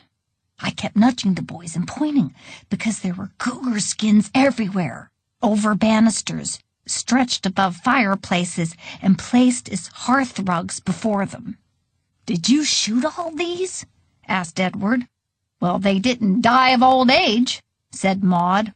"Wow," said John. "Can we see your rifle?" Maud brought out an old hunting rifle, and we examined it. She showed us some of the other stuffed things she had lying around. An owl, a snake, a bluebird standing on a tree branch. When Maud talked about preserving nature, she didn't mean what most people mean. "Did you shoot this little bluebird?" I couldn't help asking Maud. "Now, honey, I wouldn't do that," said Maud. "That'd leave a big old bullet hole. I had to make a wee pillowcase and suffocate the deer. Geez, I hate having to do that." I decided it was time to go home. "Gotta go," I said, dragging the boys out of the door. "Well, you say hello to your mother," said Maud. "And say, come on back early morning next Saturday if you're not doing anything, and I'll take you on a cougar hunt. Haw-roo, haw-roo." John and Edward and I had a bit of a set-to on the way home. The boys wanted to go on the cougar hunt. In fact, they couldn't think of anything they'd rather do. I was having uneasy feelings about Maud. "And what does haw-roo, haw-roo mean?" I asked. "I don't know," said John. "Maybe she didn't mean anything by it. Or maybe we heard her wrong. Maybe she said, 'Hello, hello,'" said Edward. "Why would she say hello as we were leaving?" I asked. "I think there's something creepy about her and her dead menagerie." "That's why it's a test of courage," persisted Edward. "If you weren't afraid to go, where would the courage part come in?" "You're not afraid to go," I said. "You want to go. I can tell." "I'm shaking in my shoes," insisted Edward, and set his jaw. When he got that look, there was no use arguing with him. Edward worked on me all week until I agreed to go on the cougar hunt. The next Saturday we arrived at Maud's house, dressed in green to blend into the forest. Edward wanted to paint our faces yellow and red again, but John and I thought this would attract too much cougar attention. Maud was wearing big rubber boots, baggy green pants, a red-checked hunting jacket, and was carrying a rifle with a knife at her belt. "If we catch one, can we have the skin?" asked Edward. "It's pretty expensive to have a taxidermist skin it," said Maud. "I couldn't keep all 80 that I shot." "What did you do with the ones you didn't have skinned?" I asked. "I just threw them back into the forest. Let Mother Nature take care of her own, I always say," said Maud. "Maybe Great-Uncle Louis would have the cougar skin," whispered Edward to me and John. "Who's going to ask him? You fiddlehead lover, you," I muttered. "We could ask Robbie, too," said Edward. "Is this before or after we give him to the trolls?" murmured John. "As I said, everyone in our family had a strong, sarcastic streak." "Give him to the what?" asked Pee-wee. "Never mind," snapped Melissa. "Must you know everything?" said Amanda. Aunt Sally threw Pee-wee a sympathetic look and continued. "We were tromping out pretty far into the woods by now, nothing but a green canopy overhead. So vast you couldn't see the sky, and so dense that when it rained hard only a mist filtered through us." "Like the jungle?" said Amanda. "Like the Amazon," said Melissa. "Like Tarzan!" said Pee-wee and let out a long cry. "Shut up!" said Amanda, covering her ears. "Such language," said Aunt Sally. So there we were, walking deeper and deeper and deeper into the woods, and Maud begins to tell us cougar stories, because, as it turns out, Maud has this little obsession with cougar stories. "What's an obsession?" asked Amanda. "Keen interest," said Melissa. "Now hush." She starts by telling us of a mother and her 3 kids who were riding horseback on vacation in the interior of British Columbia. The interior is the mainland, not on Vancouver Island, and just what it sounds like, the inside part of the province. "What's a province?" asked Pee-wee. "You hush up," said Melissa. "It's like a state, Pee-wee, like Ohio." Anyhow, they're riding along, and the cougar suddenly leaps out of the bush and pulls the youngest son off his horse and onto the ground, where he proceeds to scalp him. The mother screams, leaps off her horse, pulls the cougar off her son, and wrestles with him, meanwhile yelling for her 2 other children to grab the younger boy, run, and get help. They pick up their younger brother and race through the woods until they come to a road where, fortunately, there's a man walking with a shotgun. But by the time they bring him back to the site, the cougar has dragged the mother into the bushes and from all accounts is sitting there eating her. Well, we children were horrified. I had always thought that if I'd met a cougar in the woods, I would just yell at it or throw sticks or something until it backed off. But now I suddenly realized great shows of courage such as this mother had performed don't necessarily result in happy endings. At least for the human. I suppose the cougar thought the ending was happy enough. I said, "Doesn't look very cougar-y today. Let's go get some breakfast." "Now, don't worry, child," says Maud. "I'm as scared of cougars as you, but don't forget, we've got this here rifle." Then she launches into her second cougar story. By this time, I'm holding Edward's hand, even though he keeps trying to shake me off. It seems there was a man out there with his dog, and they're hunting ducks. The dog goes off to retrieve a mallard, but doesn't come back. So the man calls and calls, and finally gets real mad and goes tromping off after his dog. He sees the long grasses by the lake parting, and he thinks it's a dog, but it's not, naturally, since this is Maud's story. It's the cougar who's eaten his dog. He jumps the man and eats him too. Now John wants to go home. Maud keeps pressing on, telling cougar story after cougar story.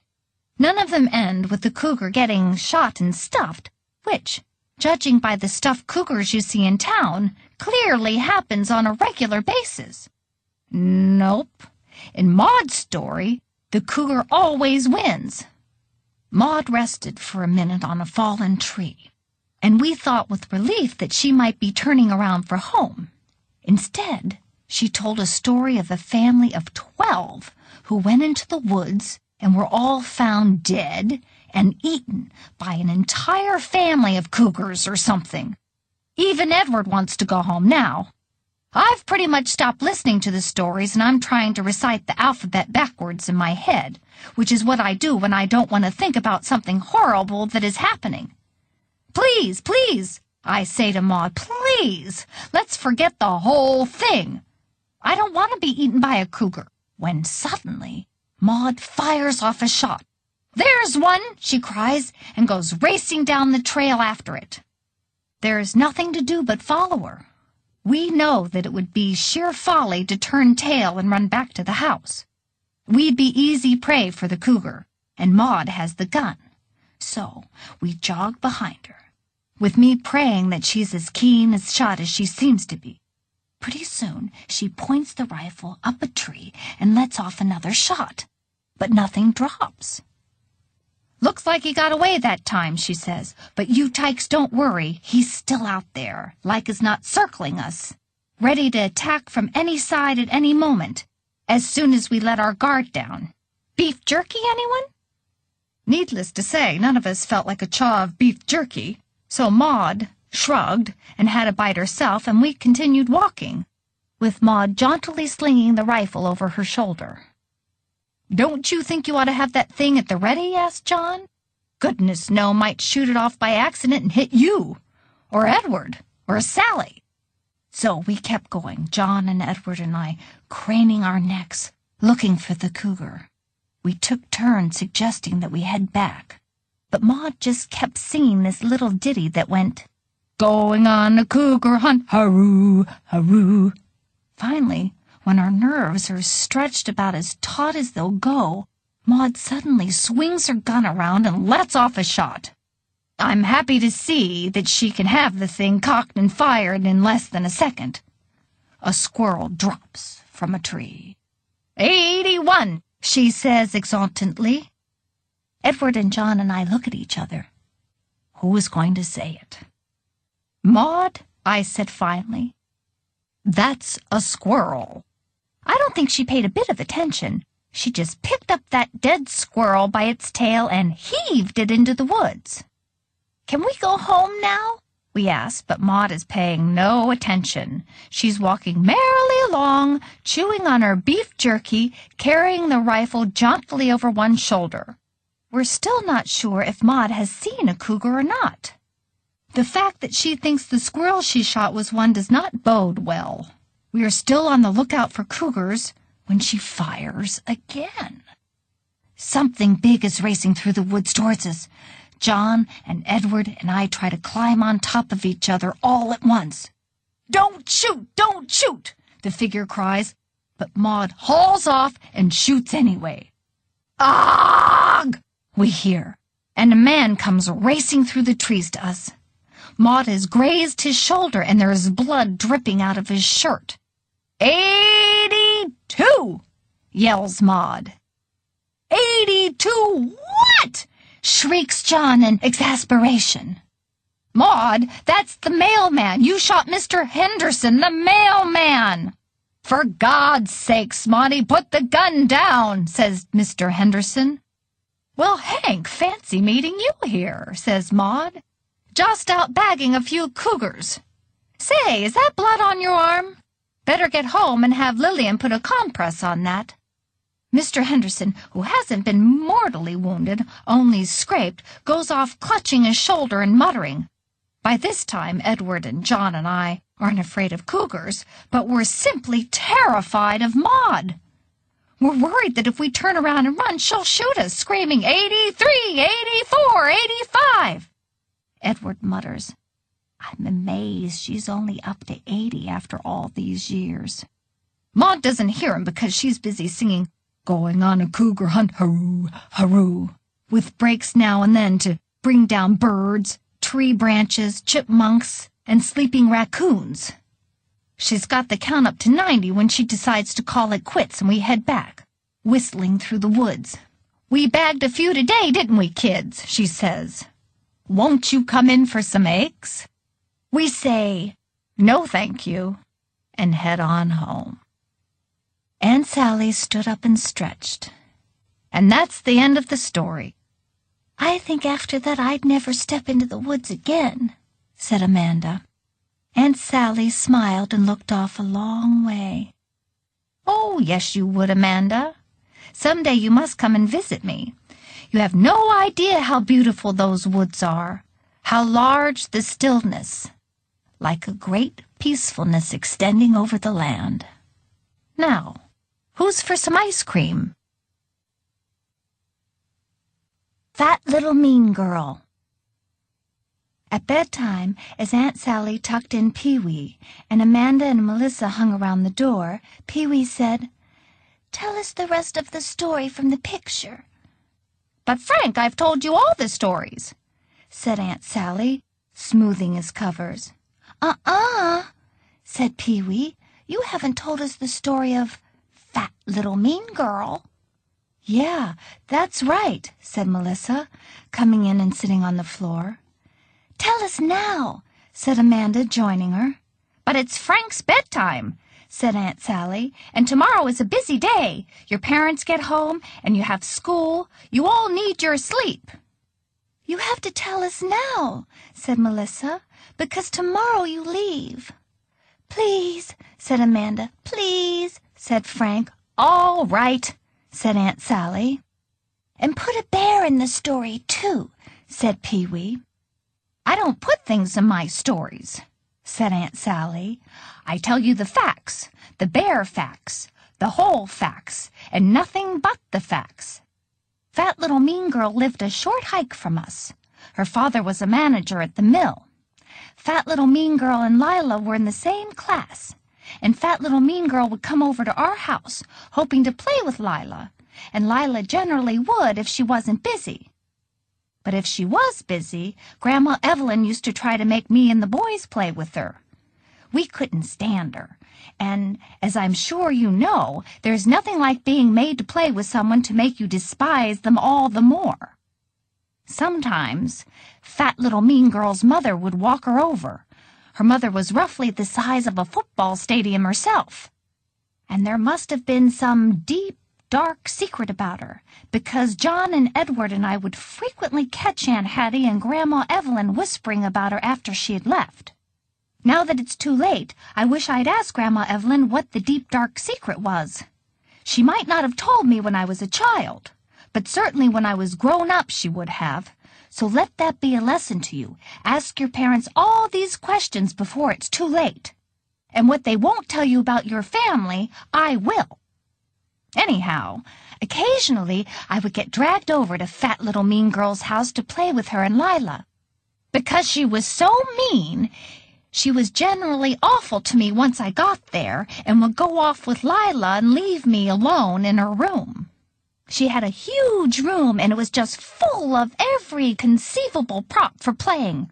Toy stove, toy sink, shelves of dolls and doll clothes, tea sets, plastic pots and pans, train sets, blocks. The room spilled over with toys. It made me very uneasy.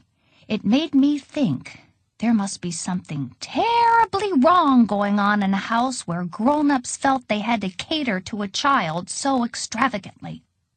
I also didn't like being left alone in this room of toys. But of course Grandma Evelyn made me go when I was invited. I never knew why Fat Little Mean Girl didn't just invite Lila and leave me alone. This is how things went for a couple of years. She was like a mosquito in the bedroom at night. Just when you think it's found its way out, you hear its annoying buzz. Then, for some fat little mean reason of her own, Fat Little Mean Girl decided that she didn't want Lila to play with her anymore, and she didn't want anyone else to play with Lila either. She was discovering that, as the daughter of a mill manager, she might be little and fat, but she had power she hadn't even begun to tap. First, she began to distribute small, useless toys and hard candy to all the girls in her class except Lila. Then she announced that there would be no more small, useless gifts to any girl who played with Lila. This left Lila completely in the cold. Most of the Mill families were like ours and didn't see store-bought toys and treats, except perhaps on Christmas or a birthday. Lila was never so unpopular or lonely in her life. No one spoke to her. No one ate lunch with her. Everyone crowded around fat little mean girl instead, to see what she had brought with her in her book bag. Lila was never any good at fighting back. She became quieter and quieter. We all felt sorry for her. John, who had the softest spot for her, came up with an idea. One Saturday, he suggested to Edward and me that we go to see the Wiccas. "What are those?" asked Pee-wee. "Witches," said Aunt Sally. "No such thing," said Melissa. "Not broomstick-flying witches. It's a kind of an alternate religion, you might say. All those islands off the coast of Canada attract people who want to fall off the earth and into a more interesting present. We had witches and other strange groups meeting all over the place on the ocean shores. John was in school with a boy named Trevor, whose mother was a witch, which is how he got the idea. A lot of ladies in town weren't too nice to the witches. Some because they thought it was a lot of self-aggrandizing nonsense, and others because they thought they were agents of the devil. John suggested that we ask Trevor to take us to his mother's next meeting, and we could ask for a spell to put on fat little mean girl. Trevor agreed, on the condition that we wouldn't show ourselves until he had time to get home, because his mother scared him to death. The witches claimed to be some kind of ultra-feminist group in tune with nature and the moon and stuff. But Trevor's mother was a real terror. I had seen her shake Trevor until his teeth rattled, right on Main Street. At the next full moon, Trevor led us to the spit of land going out into the ocean where the Wiccas had a bonfire. We promised Trevor that they could torture us with dehydrated catgut, and we'd never tell them that he'd led us there. "Did they use dehydrated catgut?" asked Amanda. Trevor told us that they planned to sell door to door like Girl Scout cookies. All these local groups were big on fundraising. Of course, no one ever knocked on our door and tried to sell us anything like that, but we were off the beaten track. Anyhow, there they all stood in their long black robes with crescent moons and strange lettering painted on them. We stayed hidden in the bushes, watching them chanting around the fire and throwing colored powders into it. Edward whispered, "If they're so in tune with the natural world, how come they don't know we're hiding in the bushes?" Then I sneezed. I'll never forget that. And they all turned and ran at us. Well, it's one thing to spy on a bunch of witches, and it's another to be charged by them. We fell over each other trying to get out of that bush. John tripped, and as we helped him up, the witches descended on us. Trevor's mother recognized us and said in an ordinary, crabby voice, "Well, Edward, John, and Sally, what in hell are you doing here?" I had expected her to speak in Wicca, I guess, but she just sounded like a basic, annoyed mom, except for none of the moms we knew swore. "We've come for a spell," said John. "To put on fat little mean girl," said Edward. I nudged him because most grown-ups would say not to be rude, but the Wiccas just regarded us, considering. "What do you want to do to her exactly?" asked Trevor's mom. "Well, we don't want to kill her," I said, narrowing down the possibilities. "Oh, for heaven's sakes, don't waste my time," said Trevor's mom. "What do you think we are, the Mafia?" "We only do spells of kindness," said another Wicca. Well, that won't do us any good, I said, because she's torturing my sister and leaving her to a life of loneliness, and we want to make her stop. Why not try a little kindness? Asked one of the Wiccas. It'll cost you $9.99 plus tax, said Trevor's mom, who was awfully businesslike for someone who, not 10 minutes before, had been dancing around the moon. We don't have that kind of money, I said. We don't even have the tax, said John. Then scram, said Trevor's mom. Couldn't we just hang out and watch you do a few spells? Asked Edward. This isn't the circus, said Trevor's mom, giving us such a truly witchy look that we turned and ran all the way home. $9.99 plus tax, said Edward as we panted by our door. What are they, nuts? Which I thought was certainly belaboring the obvious. Where are we going to get that kind of dough? Fortunately, a way immediately presented itself to us. The next night after dinner, Robbie was in the living room, drawing with the pencils Great-Uncle Louis had given him while we all sat around and gnawed our sticks. "What's the picture of, Robbie boy?" asked Great-Uncle Louis. Robbie held up his picture, and Great-Uncle Louis said, "Evelyn, I think that boy has talent." "Yes, of course he has talent, Louis," said Grandma Evelyn. She was always very polite, but as the years went on, she began to lose it with Great-Uncle Louis. "And talent should be rewarded. Robbie, get me my wallet from my bureau." Robbie got the wallet while Edward and John and I watched bug-eyed. He took a whole $1 out and gave it to Robbie, who beamed and went back to drawing. "Louis, can I speak to you for a moment?" said Grandma Evelyn, and she led Great-Uncle Louis out of the room. I don't know what she said to him, whether it was something about not singling Robbie out so much, or not giving us children money, but Great-Uncle Louis never did that again in public. Robbie was more than happy to tell us that privately Great-Uncle Louis slipped him a buck on a regular basis. It became quite obvious what the solution to our financial crisis was going to be. "You took Daddy's money?" said Melissa. "Exactly. Robbie kept his money all over his room. There were dollars in old pants pockets, and dollars on his bookshelf, and dollars lying around, dust-covered. We just nipped in every other day or so until we had $11, which we figured would cover the $9.99 plus tax. None of us were sure how much tax there was on $9.99. "Didn't he miss it?" asked Amanda. Yes, he did. Or he thought he did. But he was so careless, and Great-Uncle Louis was always providing him with more, that he was never sure if he was really missing his money. We thought we were teaching him a valuable lesson about taking care of his things.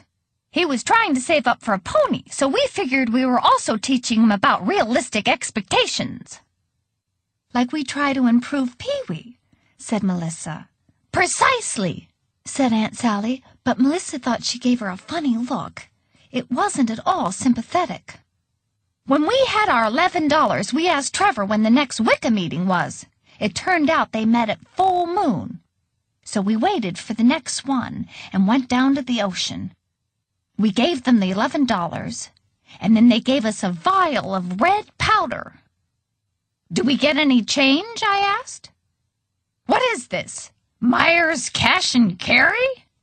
asked Trevor's mom. "Now listen, this powder should make this kid less mean, but you have to spread it on some food. Got that? She's got to take it with food. It's fairly acidic. And we don't want her getting an ulcer, right?" "Oh, right," said Edward. "Definitely," said John. "Get out of here," said Trevor's mom, and believe me, we did.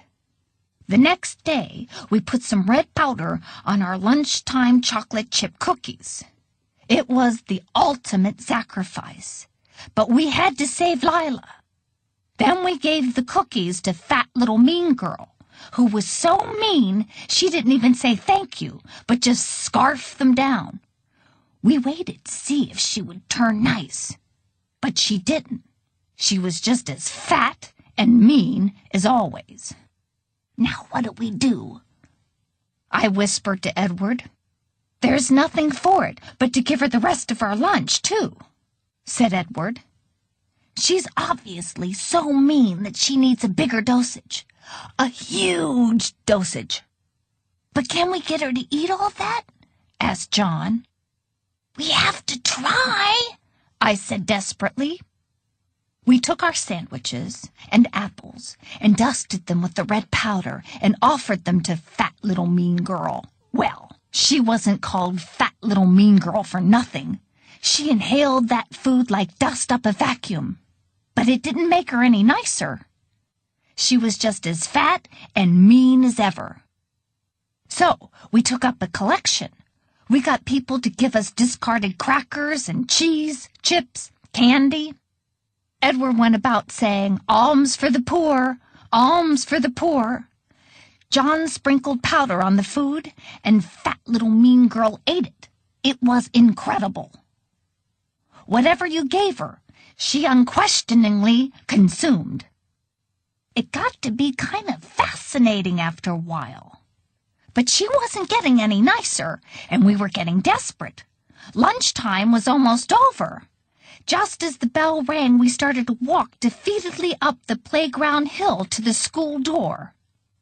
Fat Little Mean Girl leaned over and threw up. She threw up all over her shoes and her dress and her stockings. When the teacher saw her, she said, "My goodness, are you sick, dear?" "No," said Fat Little Mean Girl, pointing to us. "It's all their fault. They gave me too much to eat." "You can lead a horse to water, but you can't make it drink," said the teacher as we all stood in the schoolyard looking at the mess. "I think you better go home and change before you come back in the school." Fat Little Mean Girl went home and told her mother that the teacher had called her a horse. First, Fat Little Mean Girl's mother tried to have the teacher fired. And then finally she put Fat Little Mean Girl in a private school way up in Duncan. And we never had to play with her again. Lila never knew what we did for her, which was just as well, because I don't think she would have approved of our methods. "But was it the spell that made her throw up, do you think?" asked Melissa. "Lord, no. The kid ate everything in sight, and who knows what that powder really was. Nothing poisonous, as there were no lasting effects, but more than likely it was a scam by these ladies, or just wishful thinking, hoping they had extra powers, and coming to believe after a while they really did. John wanted to get our money back, because, as he pointed out, Fat Little Mean Girl never did become nice, which is what they said would happen. However, as all ended well, we finally decided to leave it alone. "I almost feel sorry for Fat Little Mean Girl," said Amanda. "Why?" asked Melissa. "She was a terrible person." "I know, but throwing up in public is so embarrassing," said Amanda. "She got her revenge," said Aunt Sally grimly. "How?" asked Pee-wee. "Did she put red powder in your food?" "No, worse. She grew up and married your Uncle Edward," said Aunt Sally. "No!" shouted Melissa. "Is that Aunt Marianne who was drowned at sea with Uncle Edward on their honeymoon?" "That's the one. That's why she's in the picture. Otherwise, I would just as soon have forgotten her. But she loomed large, although not long, as it turned out." Aunt Sally looked at the picture and sighed. "I ought to do you a nicer one than this pencil sketch. I'll get my paints out when I get home and do you another one and send it to you for Christmas." "But you won't leave anyone out, will you?" asked Amanda, studying the picture. "No," said Aunt Sally. "I won't leave anyone out." The Trolls. When Pee-wee was asleep, Aunt Sally came into the girls' room to say goodnight. "Tonight you have to finish the story of the trolls," said Amanda. "But it's lights-out time already," said Aunt Sally. "Then turn off the lights and tell us in the dark," said Melissa. Aunt Sally snapped off the light and heaved a small sigh so faint it barely rustled the dark. Then she sat down creakily in the rocking chair and rocked silently until the girls began to wonder if she was going to tell them the story or not. As if reading their thoughts, she said, "I'm just trying to remember this right, which is hard to do with memories that hurt. Your mind skirts around the details. It was Halloween, and Robbie was in grade 4. It had been a whole year since he'd won the poster contest. We had gotten our report cards. I always did just fine on mine, seldom getting less than an A, except in handwriting. This was Robbie's first year of letter grades. He got mostly B's, but he got an A in art. That wouldn't have been so terrible, but when I opened my report card, I got a B in art. I had a new teacher, and she obviously didn't appreciate my innate talent. She wrote that I worked too quickly and should slow down and try and finish things more carefully. Of course, now that I'm grown up, I realize that she was simply a color-in-the-lines type teacher, and it meant nothing. But then it was a dreadful blow to my ego, especially since art was considered an easy A, like music. How could one fail in art? And to me, a B was a miserable failure. Because Robbie's only A was in art. He made a great deal of it, and so did Great Uncle Louis. I'd almost forgotten the whole poster contest business, but here it was, a fresh humiliation. Deep inside of me, twisting and turning like a worm, was the thought of the trolls. On Halloween night, Edward, John, and I planned to go to the beach to see if anyone was setting off fireworks there, and if not, head into town. We hadn't planned to take Robbie, who usually went trick-or-treating with Grandpa Willie, but this year Grandma Evelyn decided he was old enough to go with us. "I don't want to go to the beach," he whined as we set off. "I want to go to town and trick-or-treat." "You have to go to the beach because Mom says you have to stay with us, and that's where we're going," said John shortly. "I'm not going to," said Robbie, heading in the direction of town. We trailed behind him because we knew that once Robbie's mind was made up, there was no point in trying to dissuade him. "The little stinker," said John. "I suppose by the time we do get back to the beach, all the fireworks will be over." "I knew he'd ruin Halloween," said Edward. "Great Uncle Louis had completely spoiled him." "Great Uncle Louis has turned him into a monster," I said. "What he needs is a good scare. Think of it. Suppose there are such things as trolls. We leave Robbie on the beach as bait, and we grab him before the trolls can get him. He gets a good scare, and we get to see the trolls. That's more spectacular than fireworks." "I don't believe in trolls," said John. "It works either way. If there are trolls, we rescue him. If there aren't, he still gets scared," I said. "I don't like it," said John. "Because you're scared?" I asked. "What about our test of courage? What about Maud and the Cougars?" All Maud and the Cougars proved was that in a scary situation, the three of us together haven't got enough spit left to lick an envelope. "We'd probably see the trolls and fall dead from heart attacks," said John. "But you don't believe in the trolls," I said.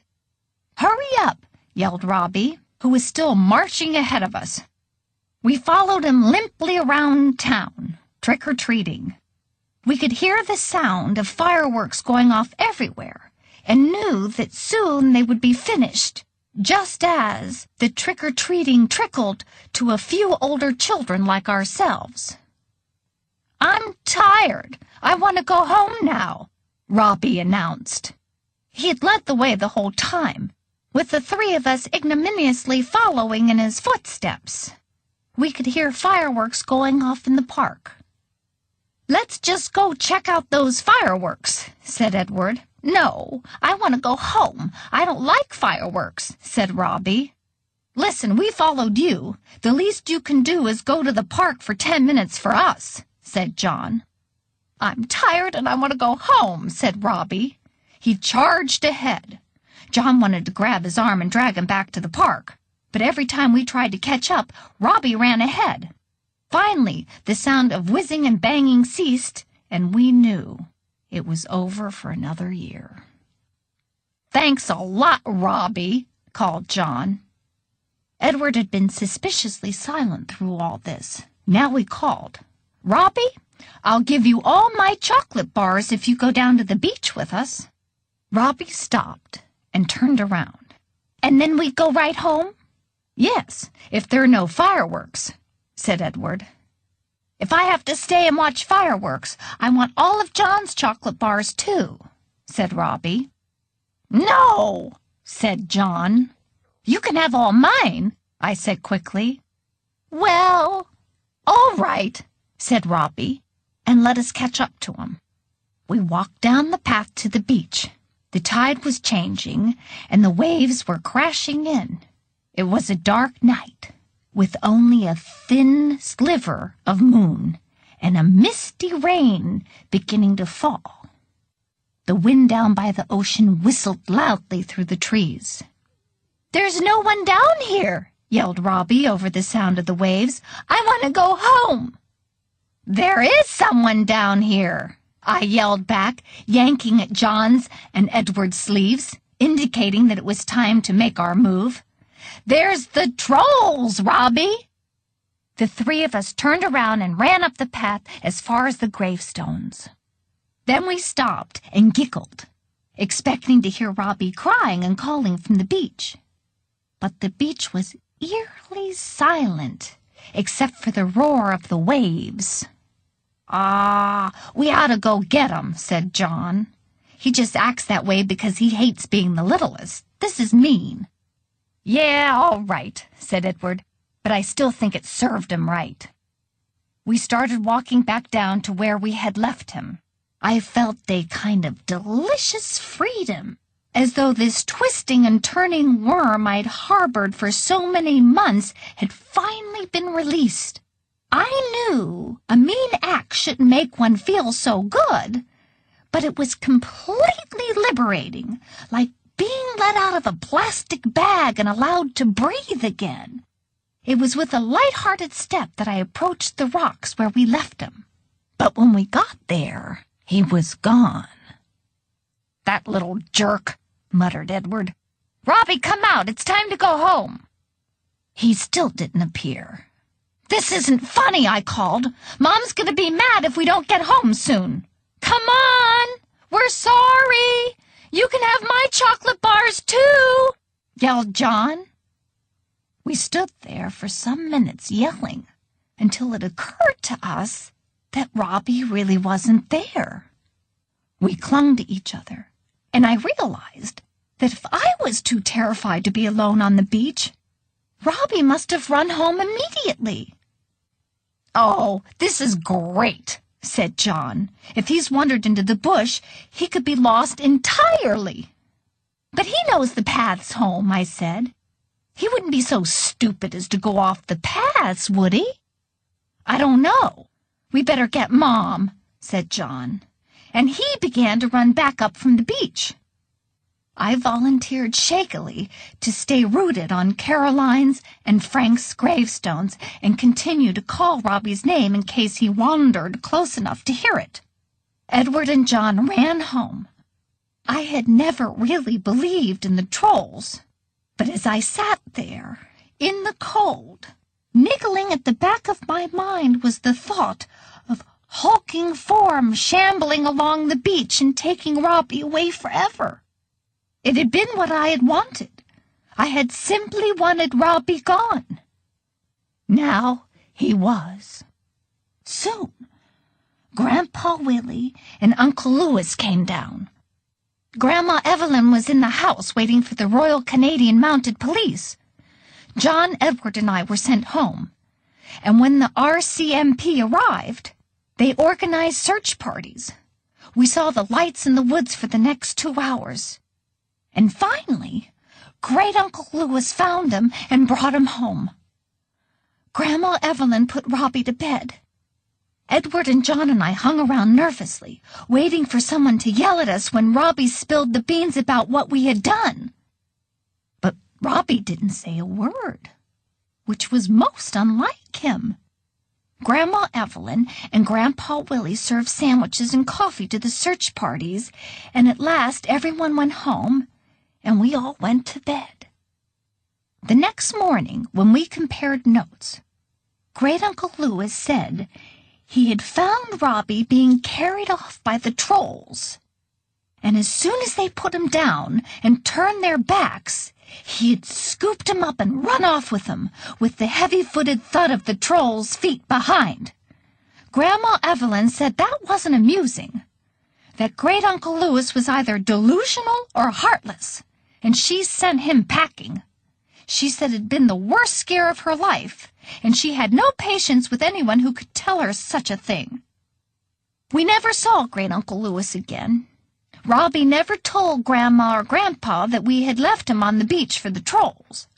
Perhaps because Grandma Evelyn had had such a violent reaction to the mention of trolls, but I think because we frightened him. John later confessed to Lila because he couldn't stand the guilt, I guess, and even though Lila couldn't seem to believe that we could do such a thing, after that she and I could never be close. John and Edward and I tried explaining to Robbie that it was only a Halloween joke, that we would never let the trolls get him. Robbie seemed to accept our apology, but I guess knowing that your own trusted family could give you away, even in jest, well, it changes things. It changes things forever. If we wanted to cure him of his self-centered ways, we certainly had. He was never boastful or mean with us again. He wasn't, in the end, ever with us again. But were there trolls? Did he tell you that the trolls took him, like Great-Uncle Louis said? Asked Amanda. Yeah. What did Daddy say happened? Asked Melissa. He didn't tell us anything, said Aunt Sally. But it couldn't have been trolls, said Melissa, because Great-Uncle Louis said that once you give something to the trolls, you can never, ever have it back. But we never did get Robbie back, or Lila, or Great-Uncle Louis. We thought we would be well rid of him, but a lot of life was gone from the dinner table after he left. We all drifted apart, until finally we grew up and John went to Alaska, Lila and Robbie went to college in Ohio and settled here, and we rarely saw them. Edward drowned at sea, and Grandma and Grandpa died. Now there's just me on the island, and there's no more family. So, either Great-Uncle Louis was right, and the trolls never do give back what they take, or some acts alter everything forever. But that's how it was on the island. And when I pass our old clapboard house that I loved so much, I am a stranger. Now listen, it's very late. That's the end of my stories. I'll see you in the morning. Aunt Sally stood up and walked quietly out, closing the door behind her. Wow, said Melissa softly. It wasn't frightening like I thought it would be, said Amanda. No, said Melissa. It was just sad. Merry Christmas. The next day, the children ran home from school. Their parents had arrived in the afternoon and met them at the door, full of hugs and kisses and presents.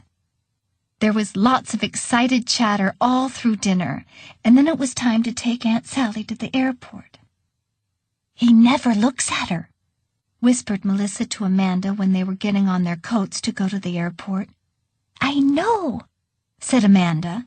"He talks to her, and he doesn't seem mad and stuff, but he looks at her feet or over her shoulder. And then he threw out that picture she made of the family. Did you notice that? When we were opening the presents in the living room, he kind of swept it up with the packing paper." "Why didn't you stop him?" asked Melissa. "Because he ripped it up as he stuffed things in a garbage bag. Anyhow, she promised to send us a better one at Christmas.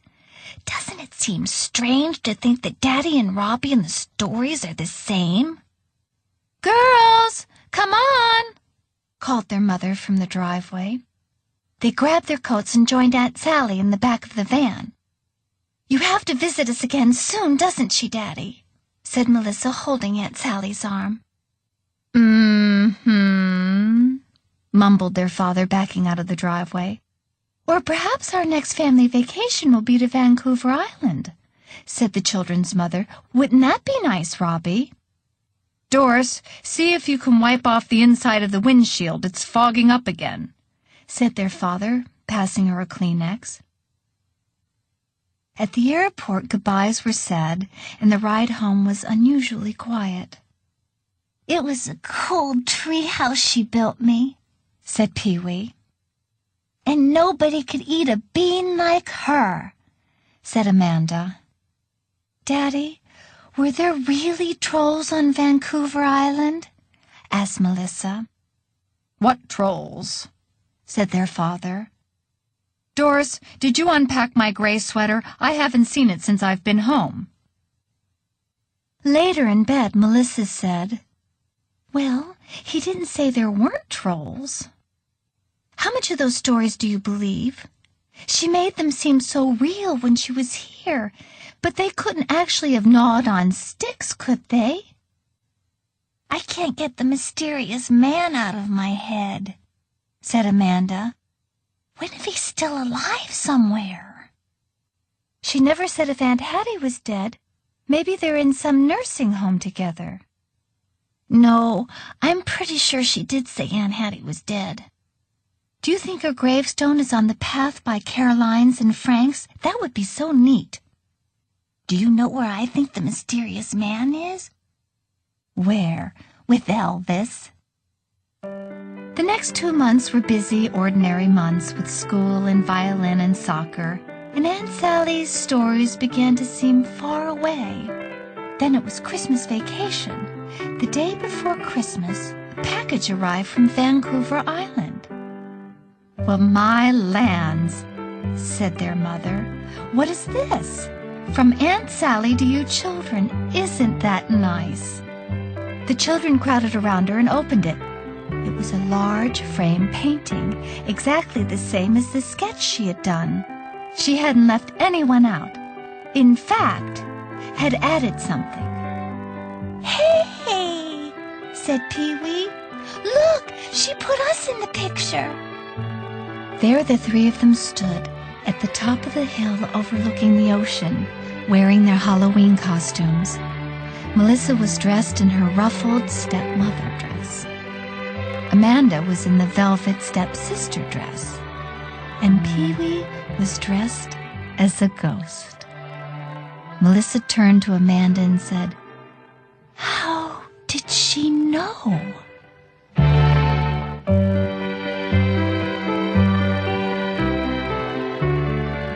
This is Julie Haggerty. We hope you've enjoyed this unabridged production of The Trolls by Polly Horvath. This program was produced and directed by Robert Kessler. Production copyright 2000, Random House Incorporated. All rights reserved.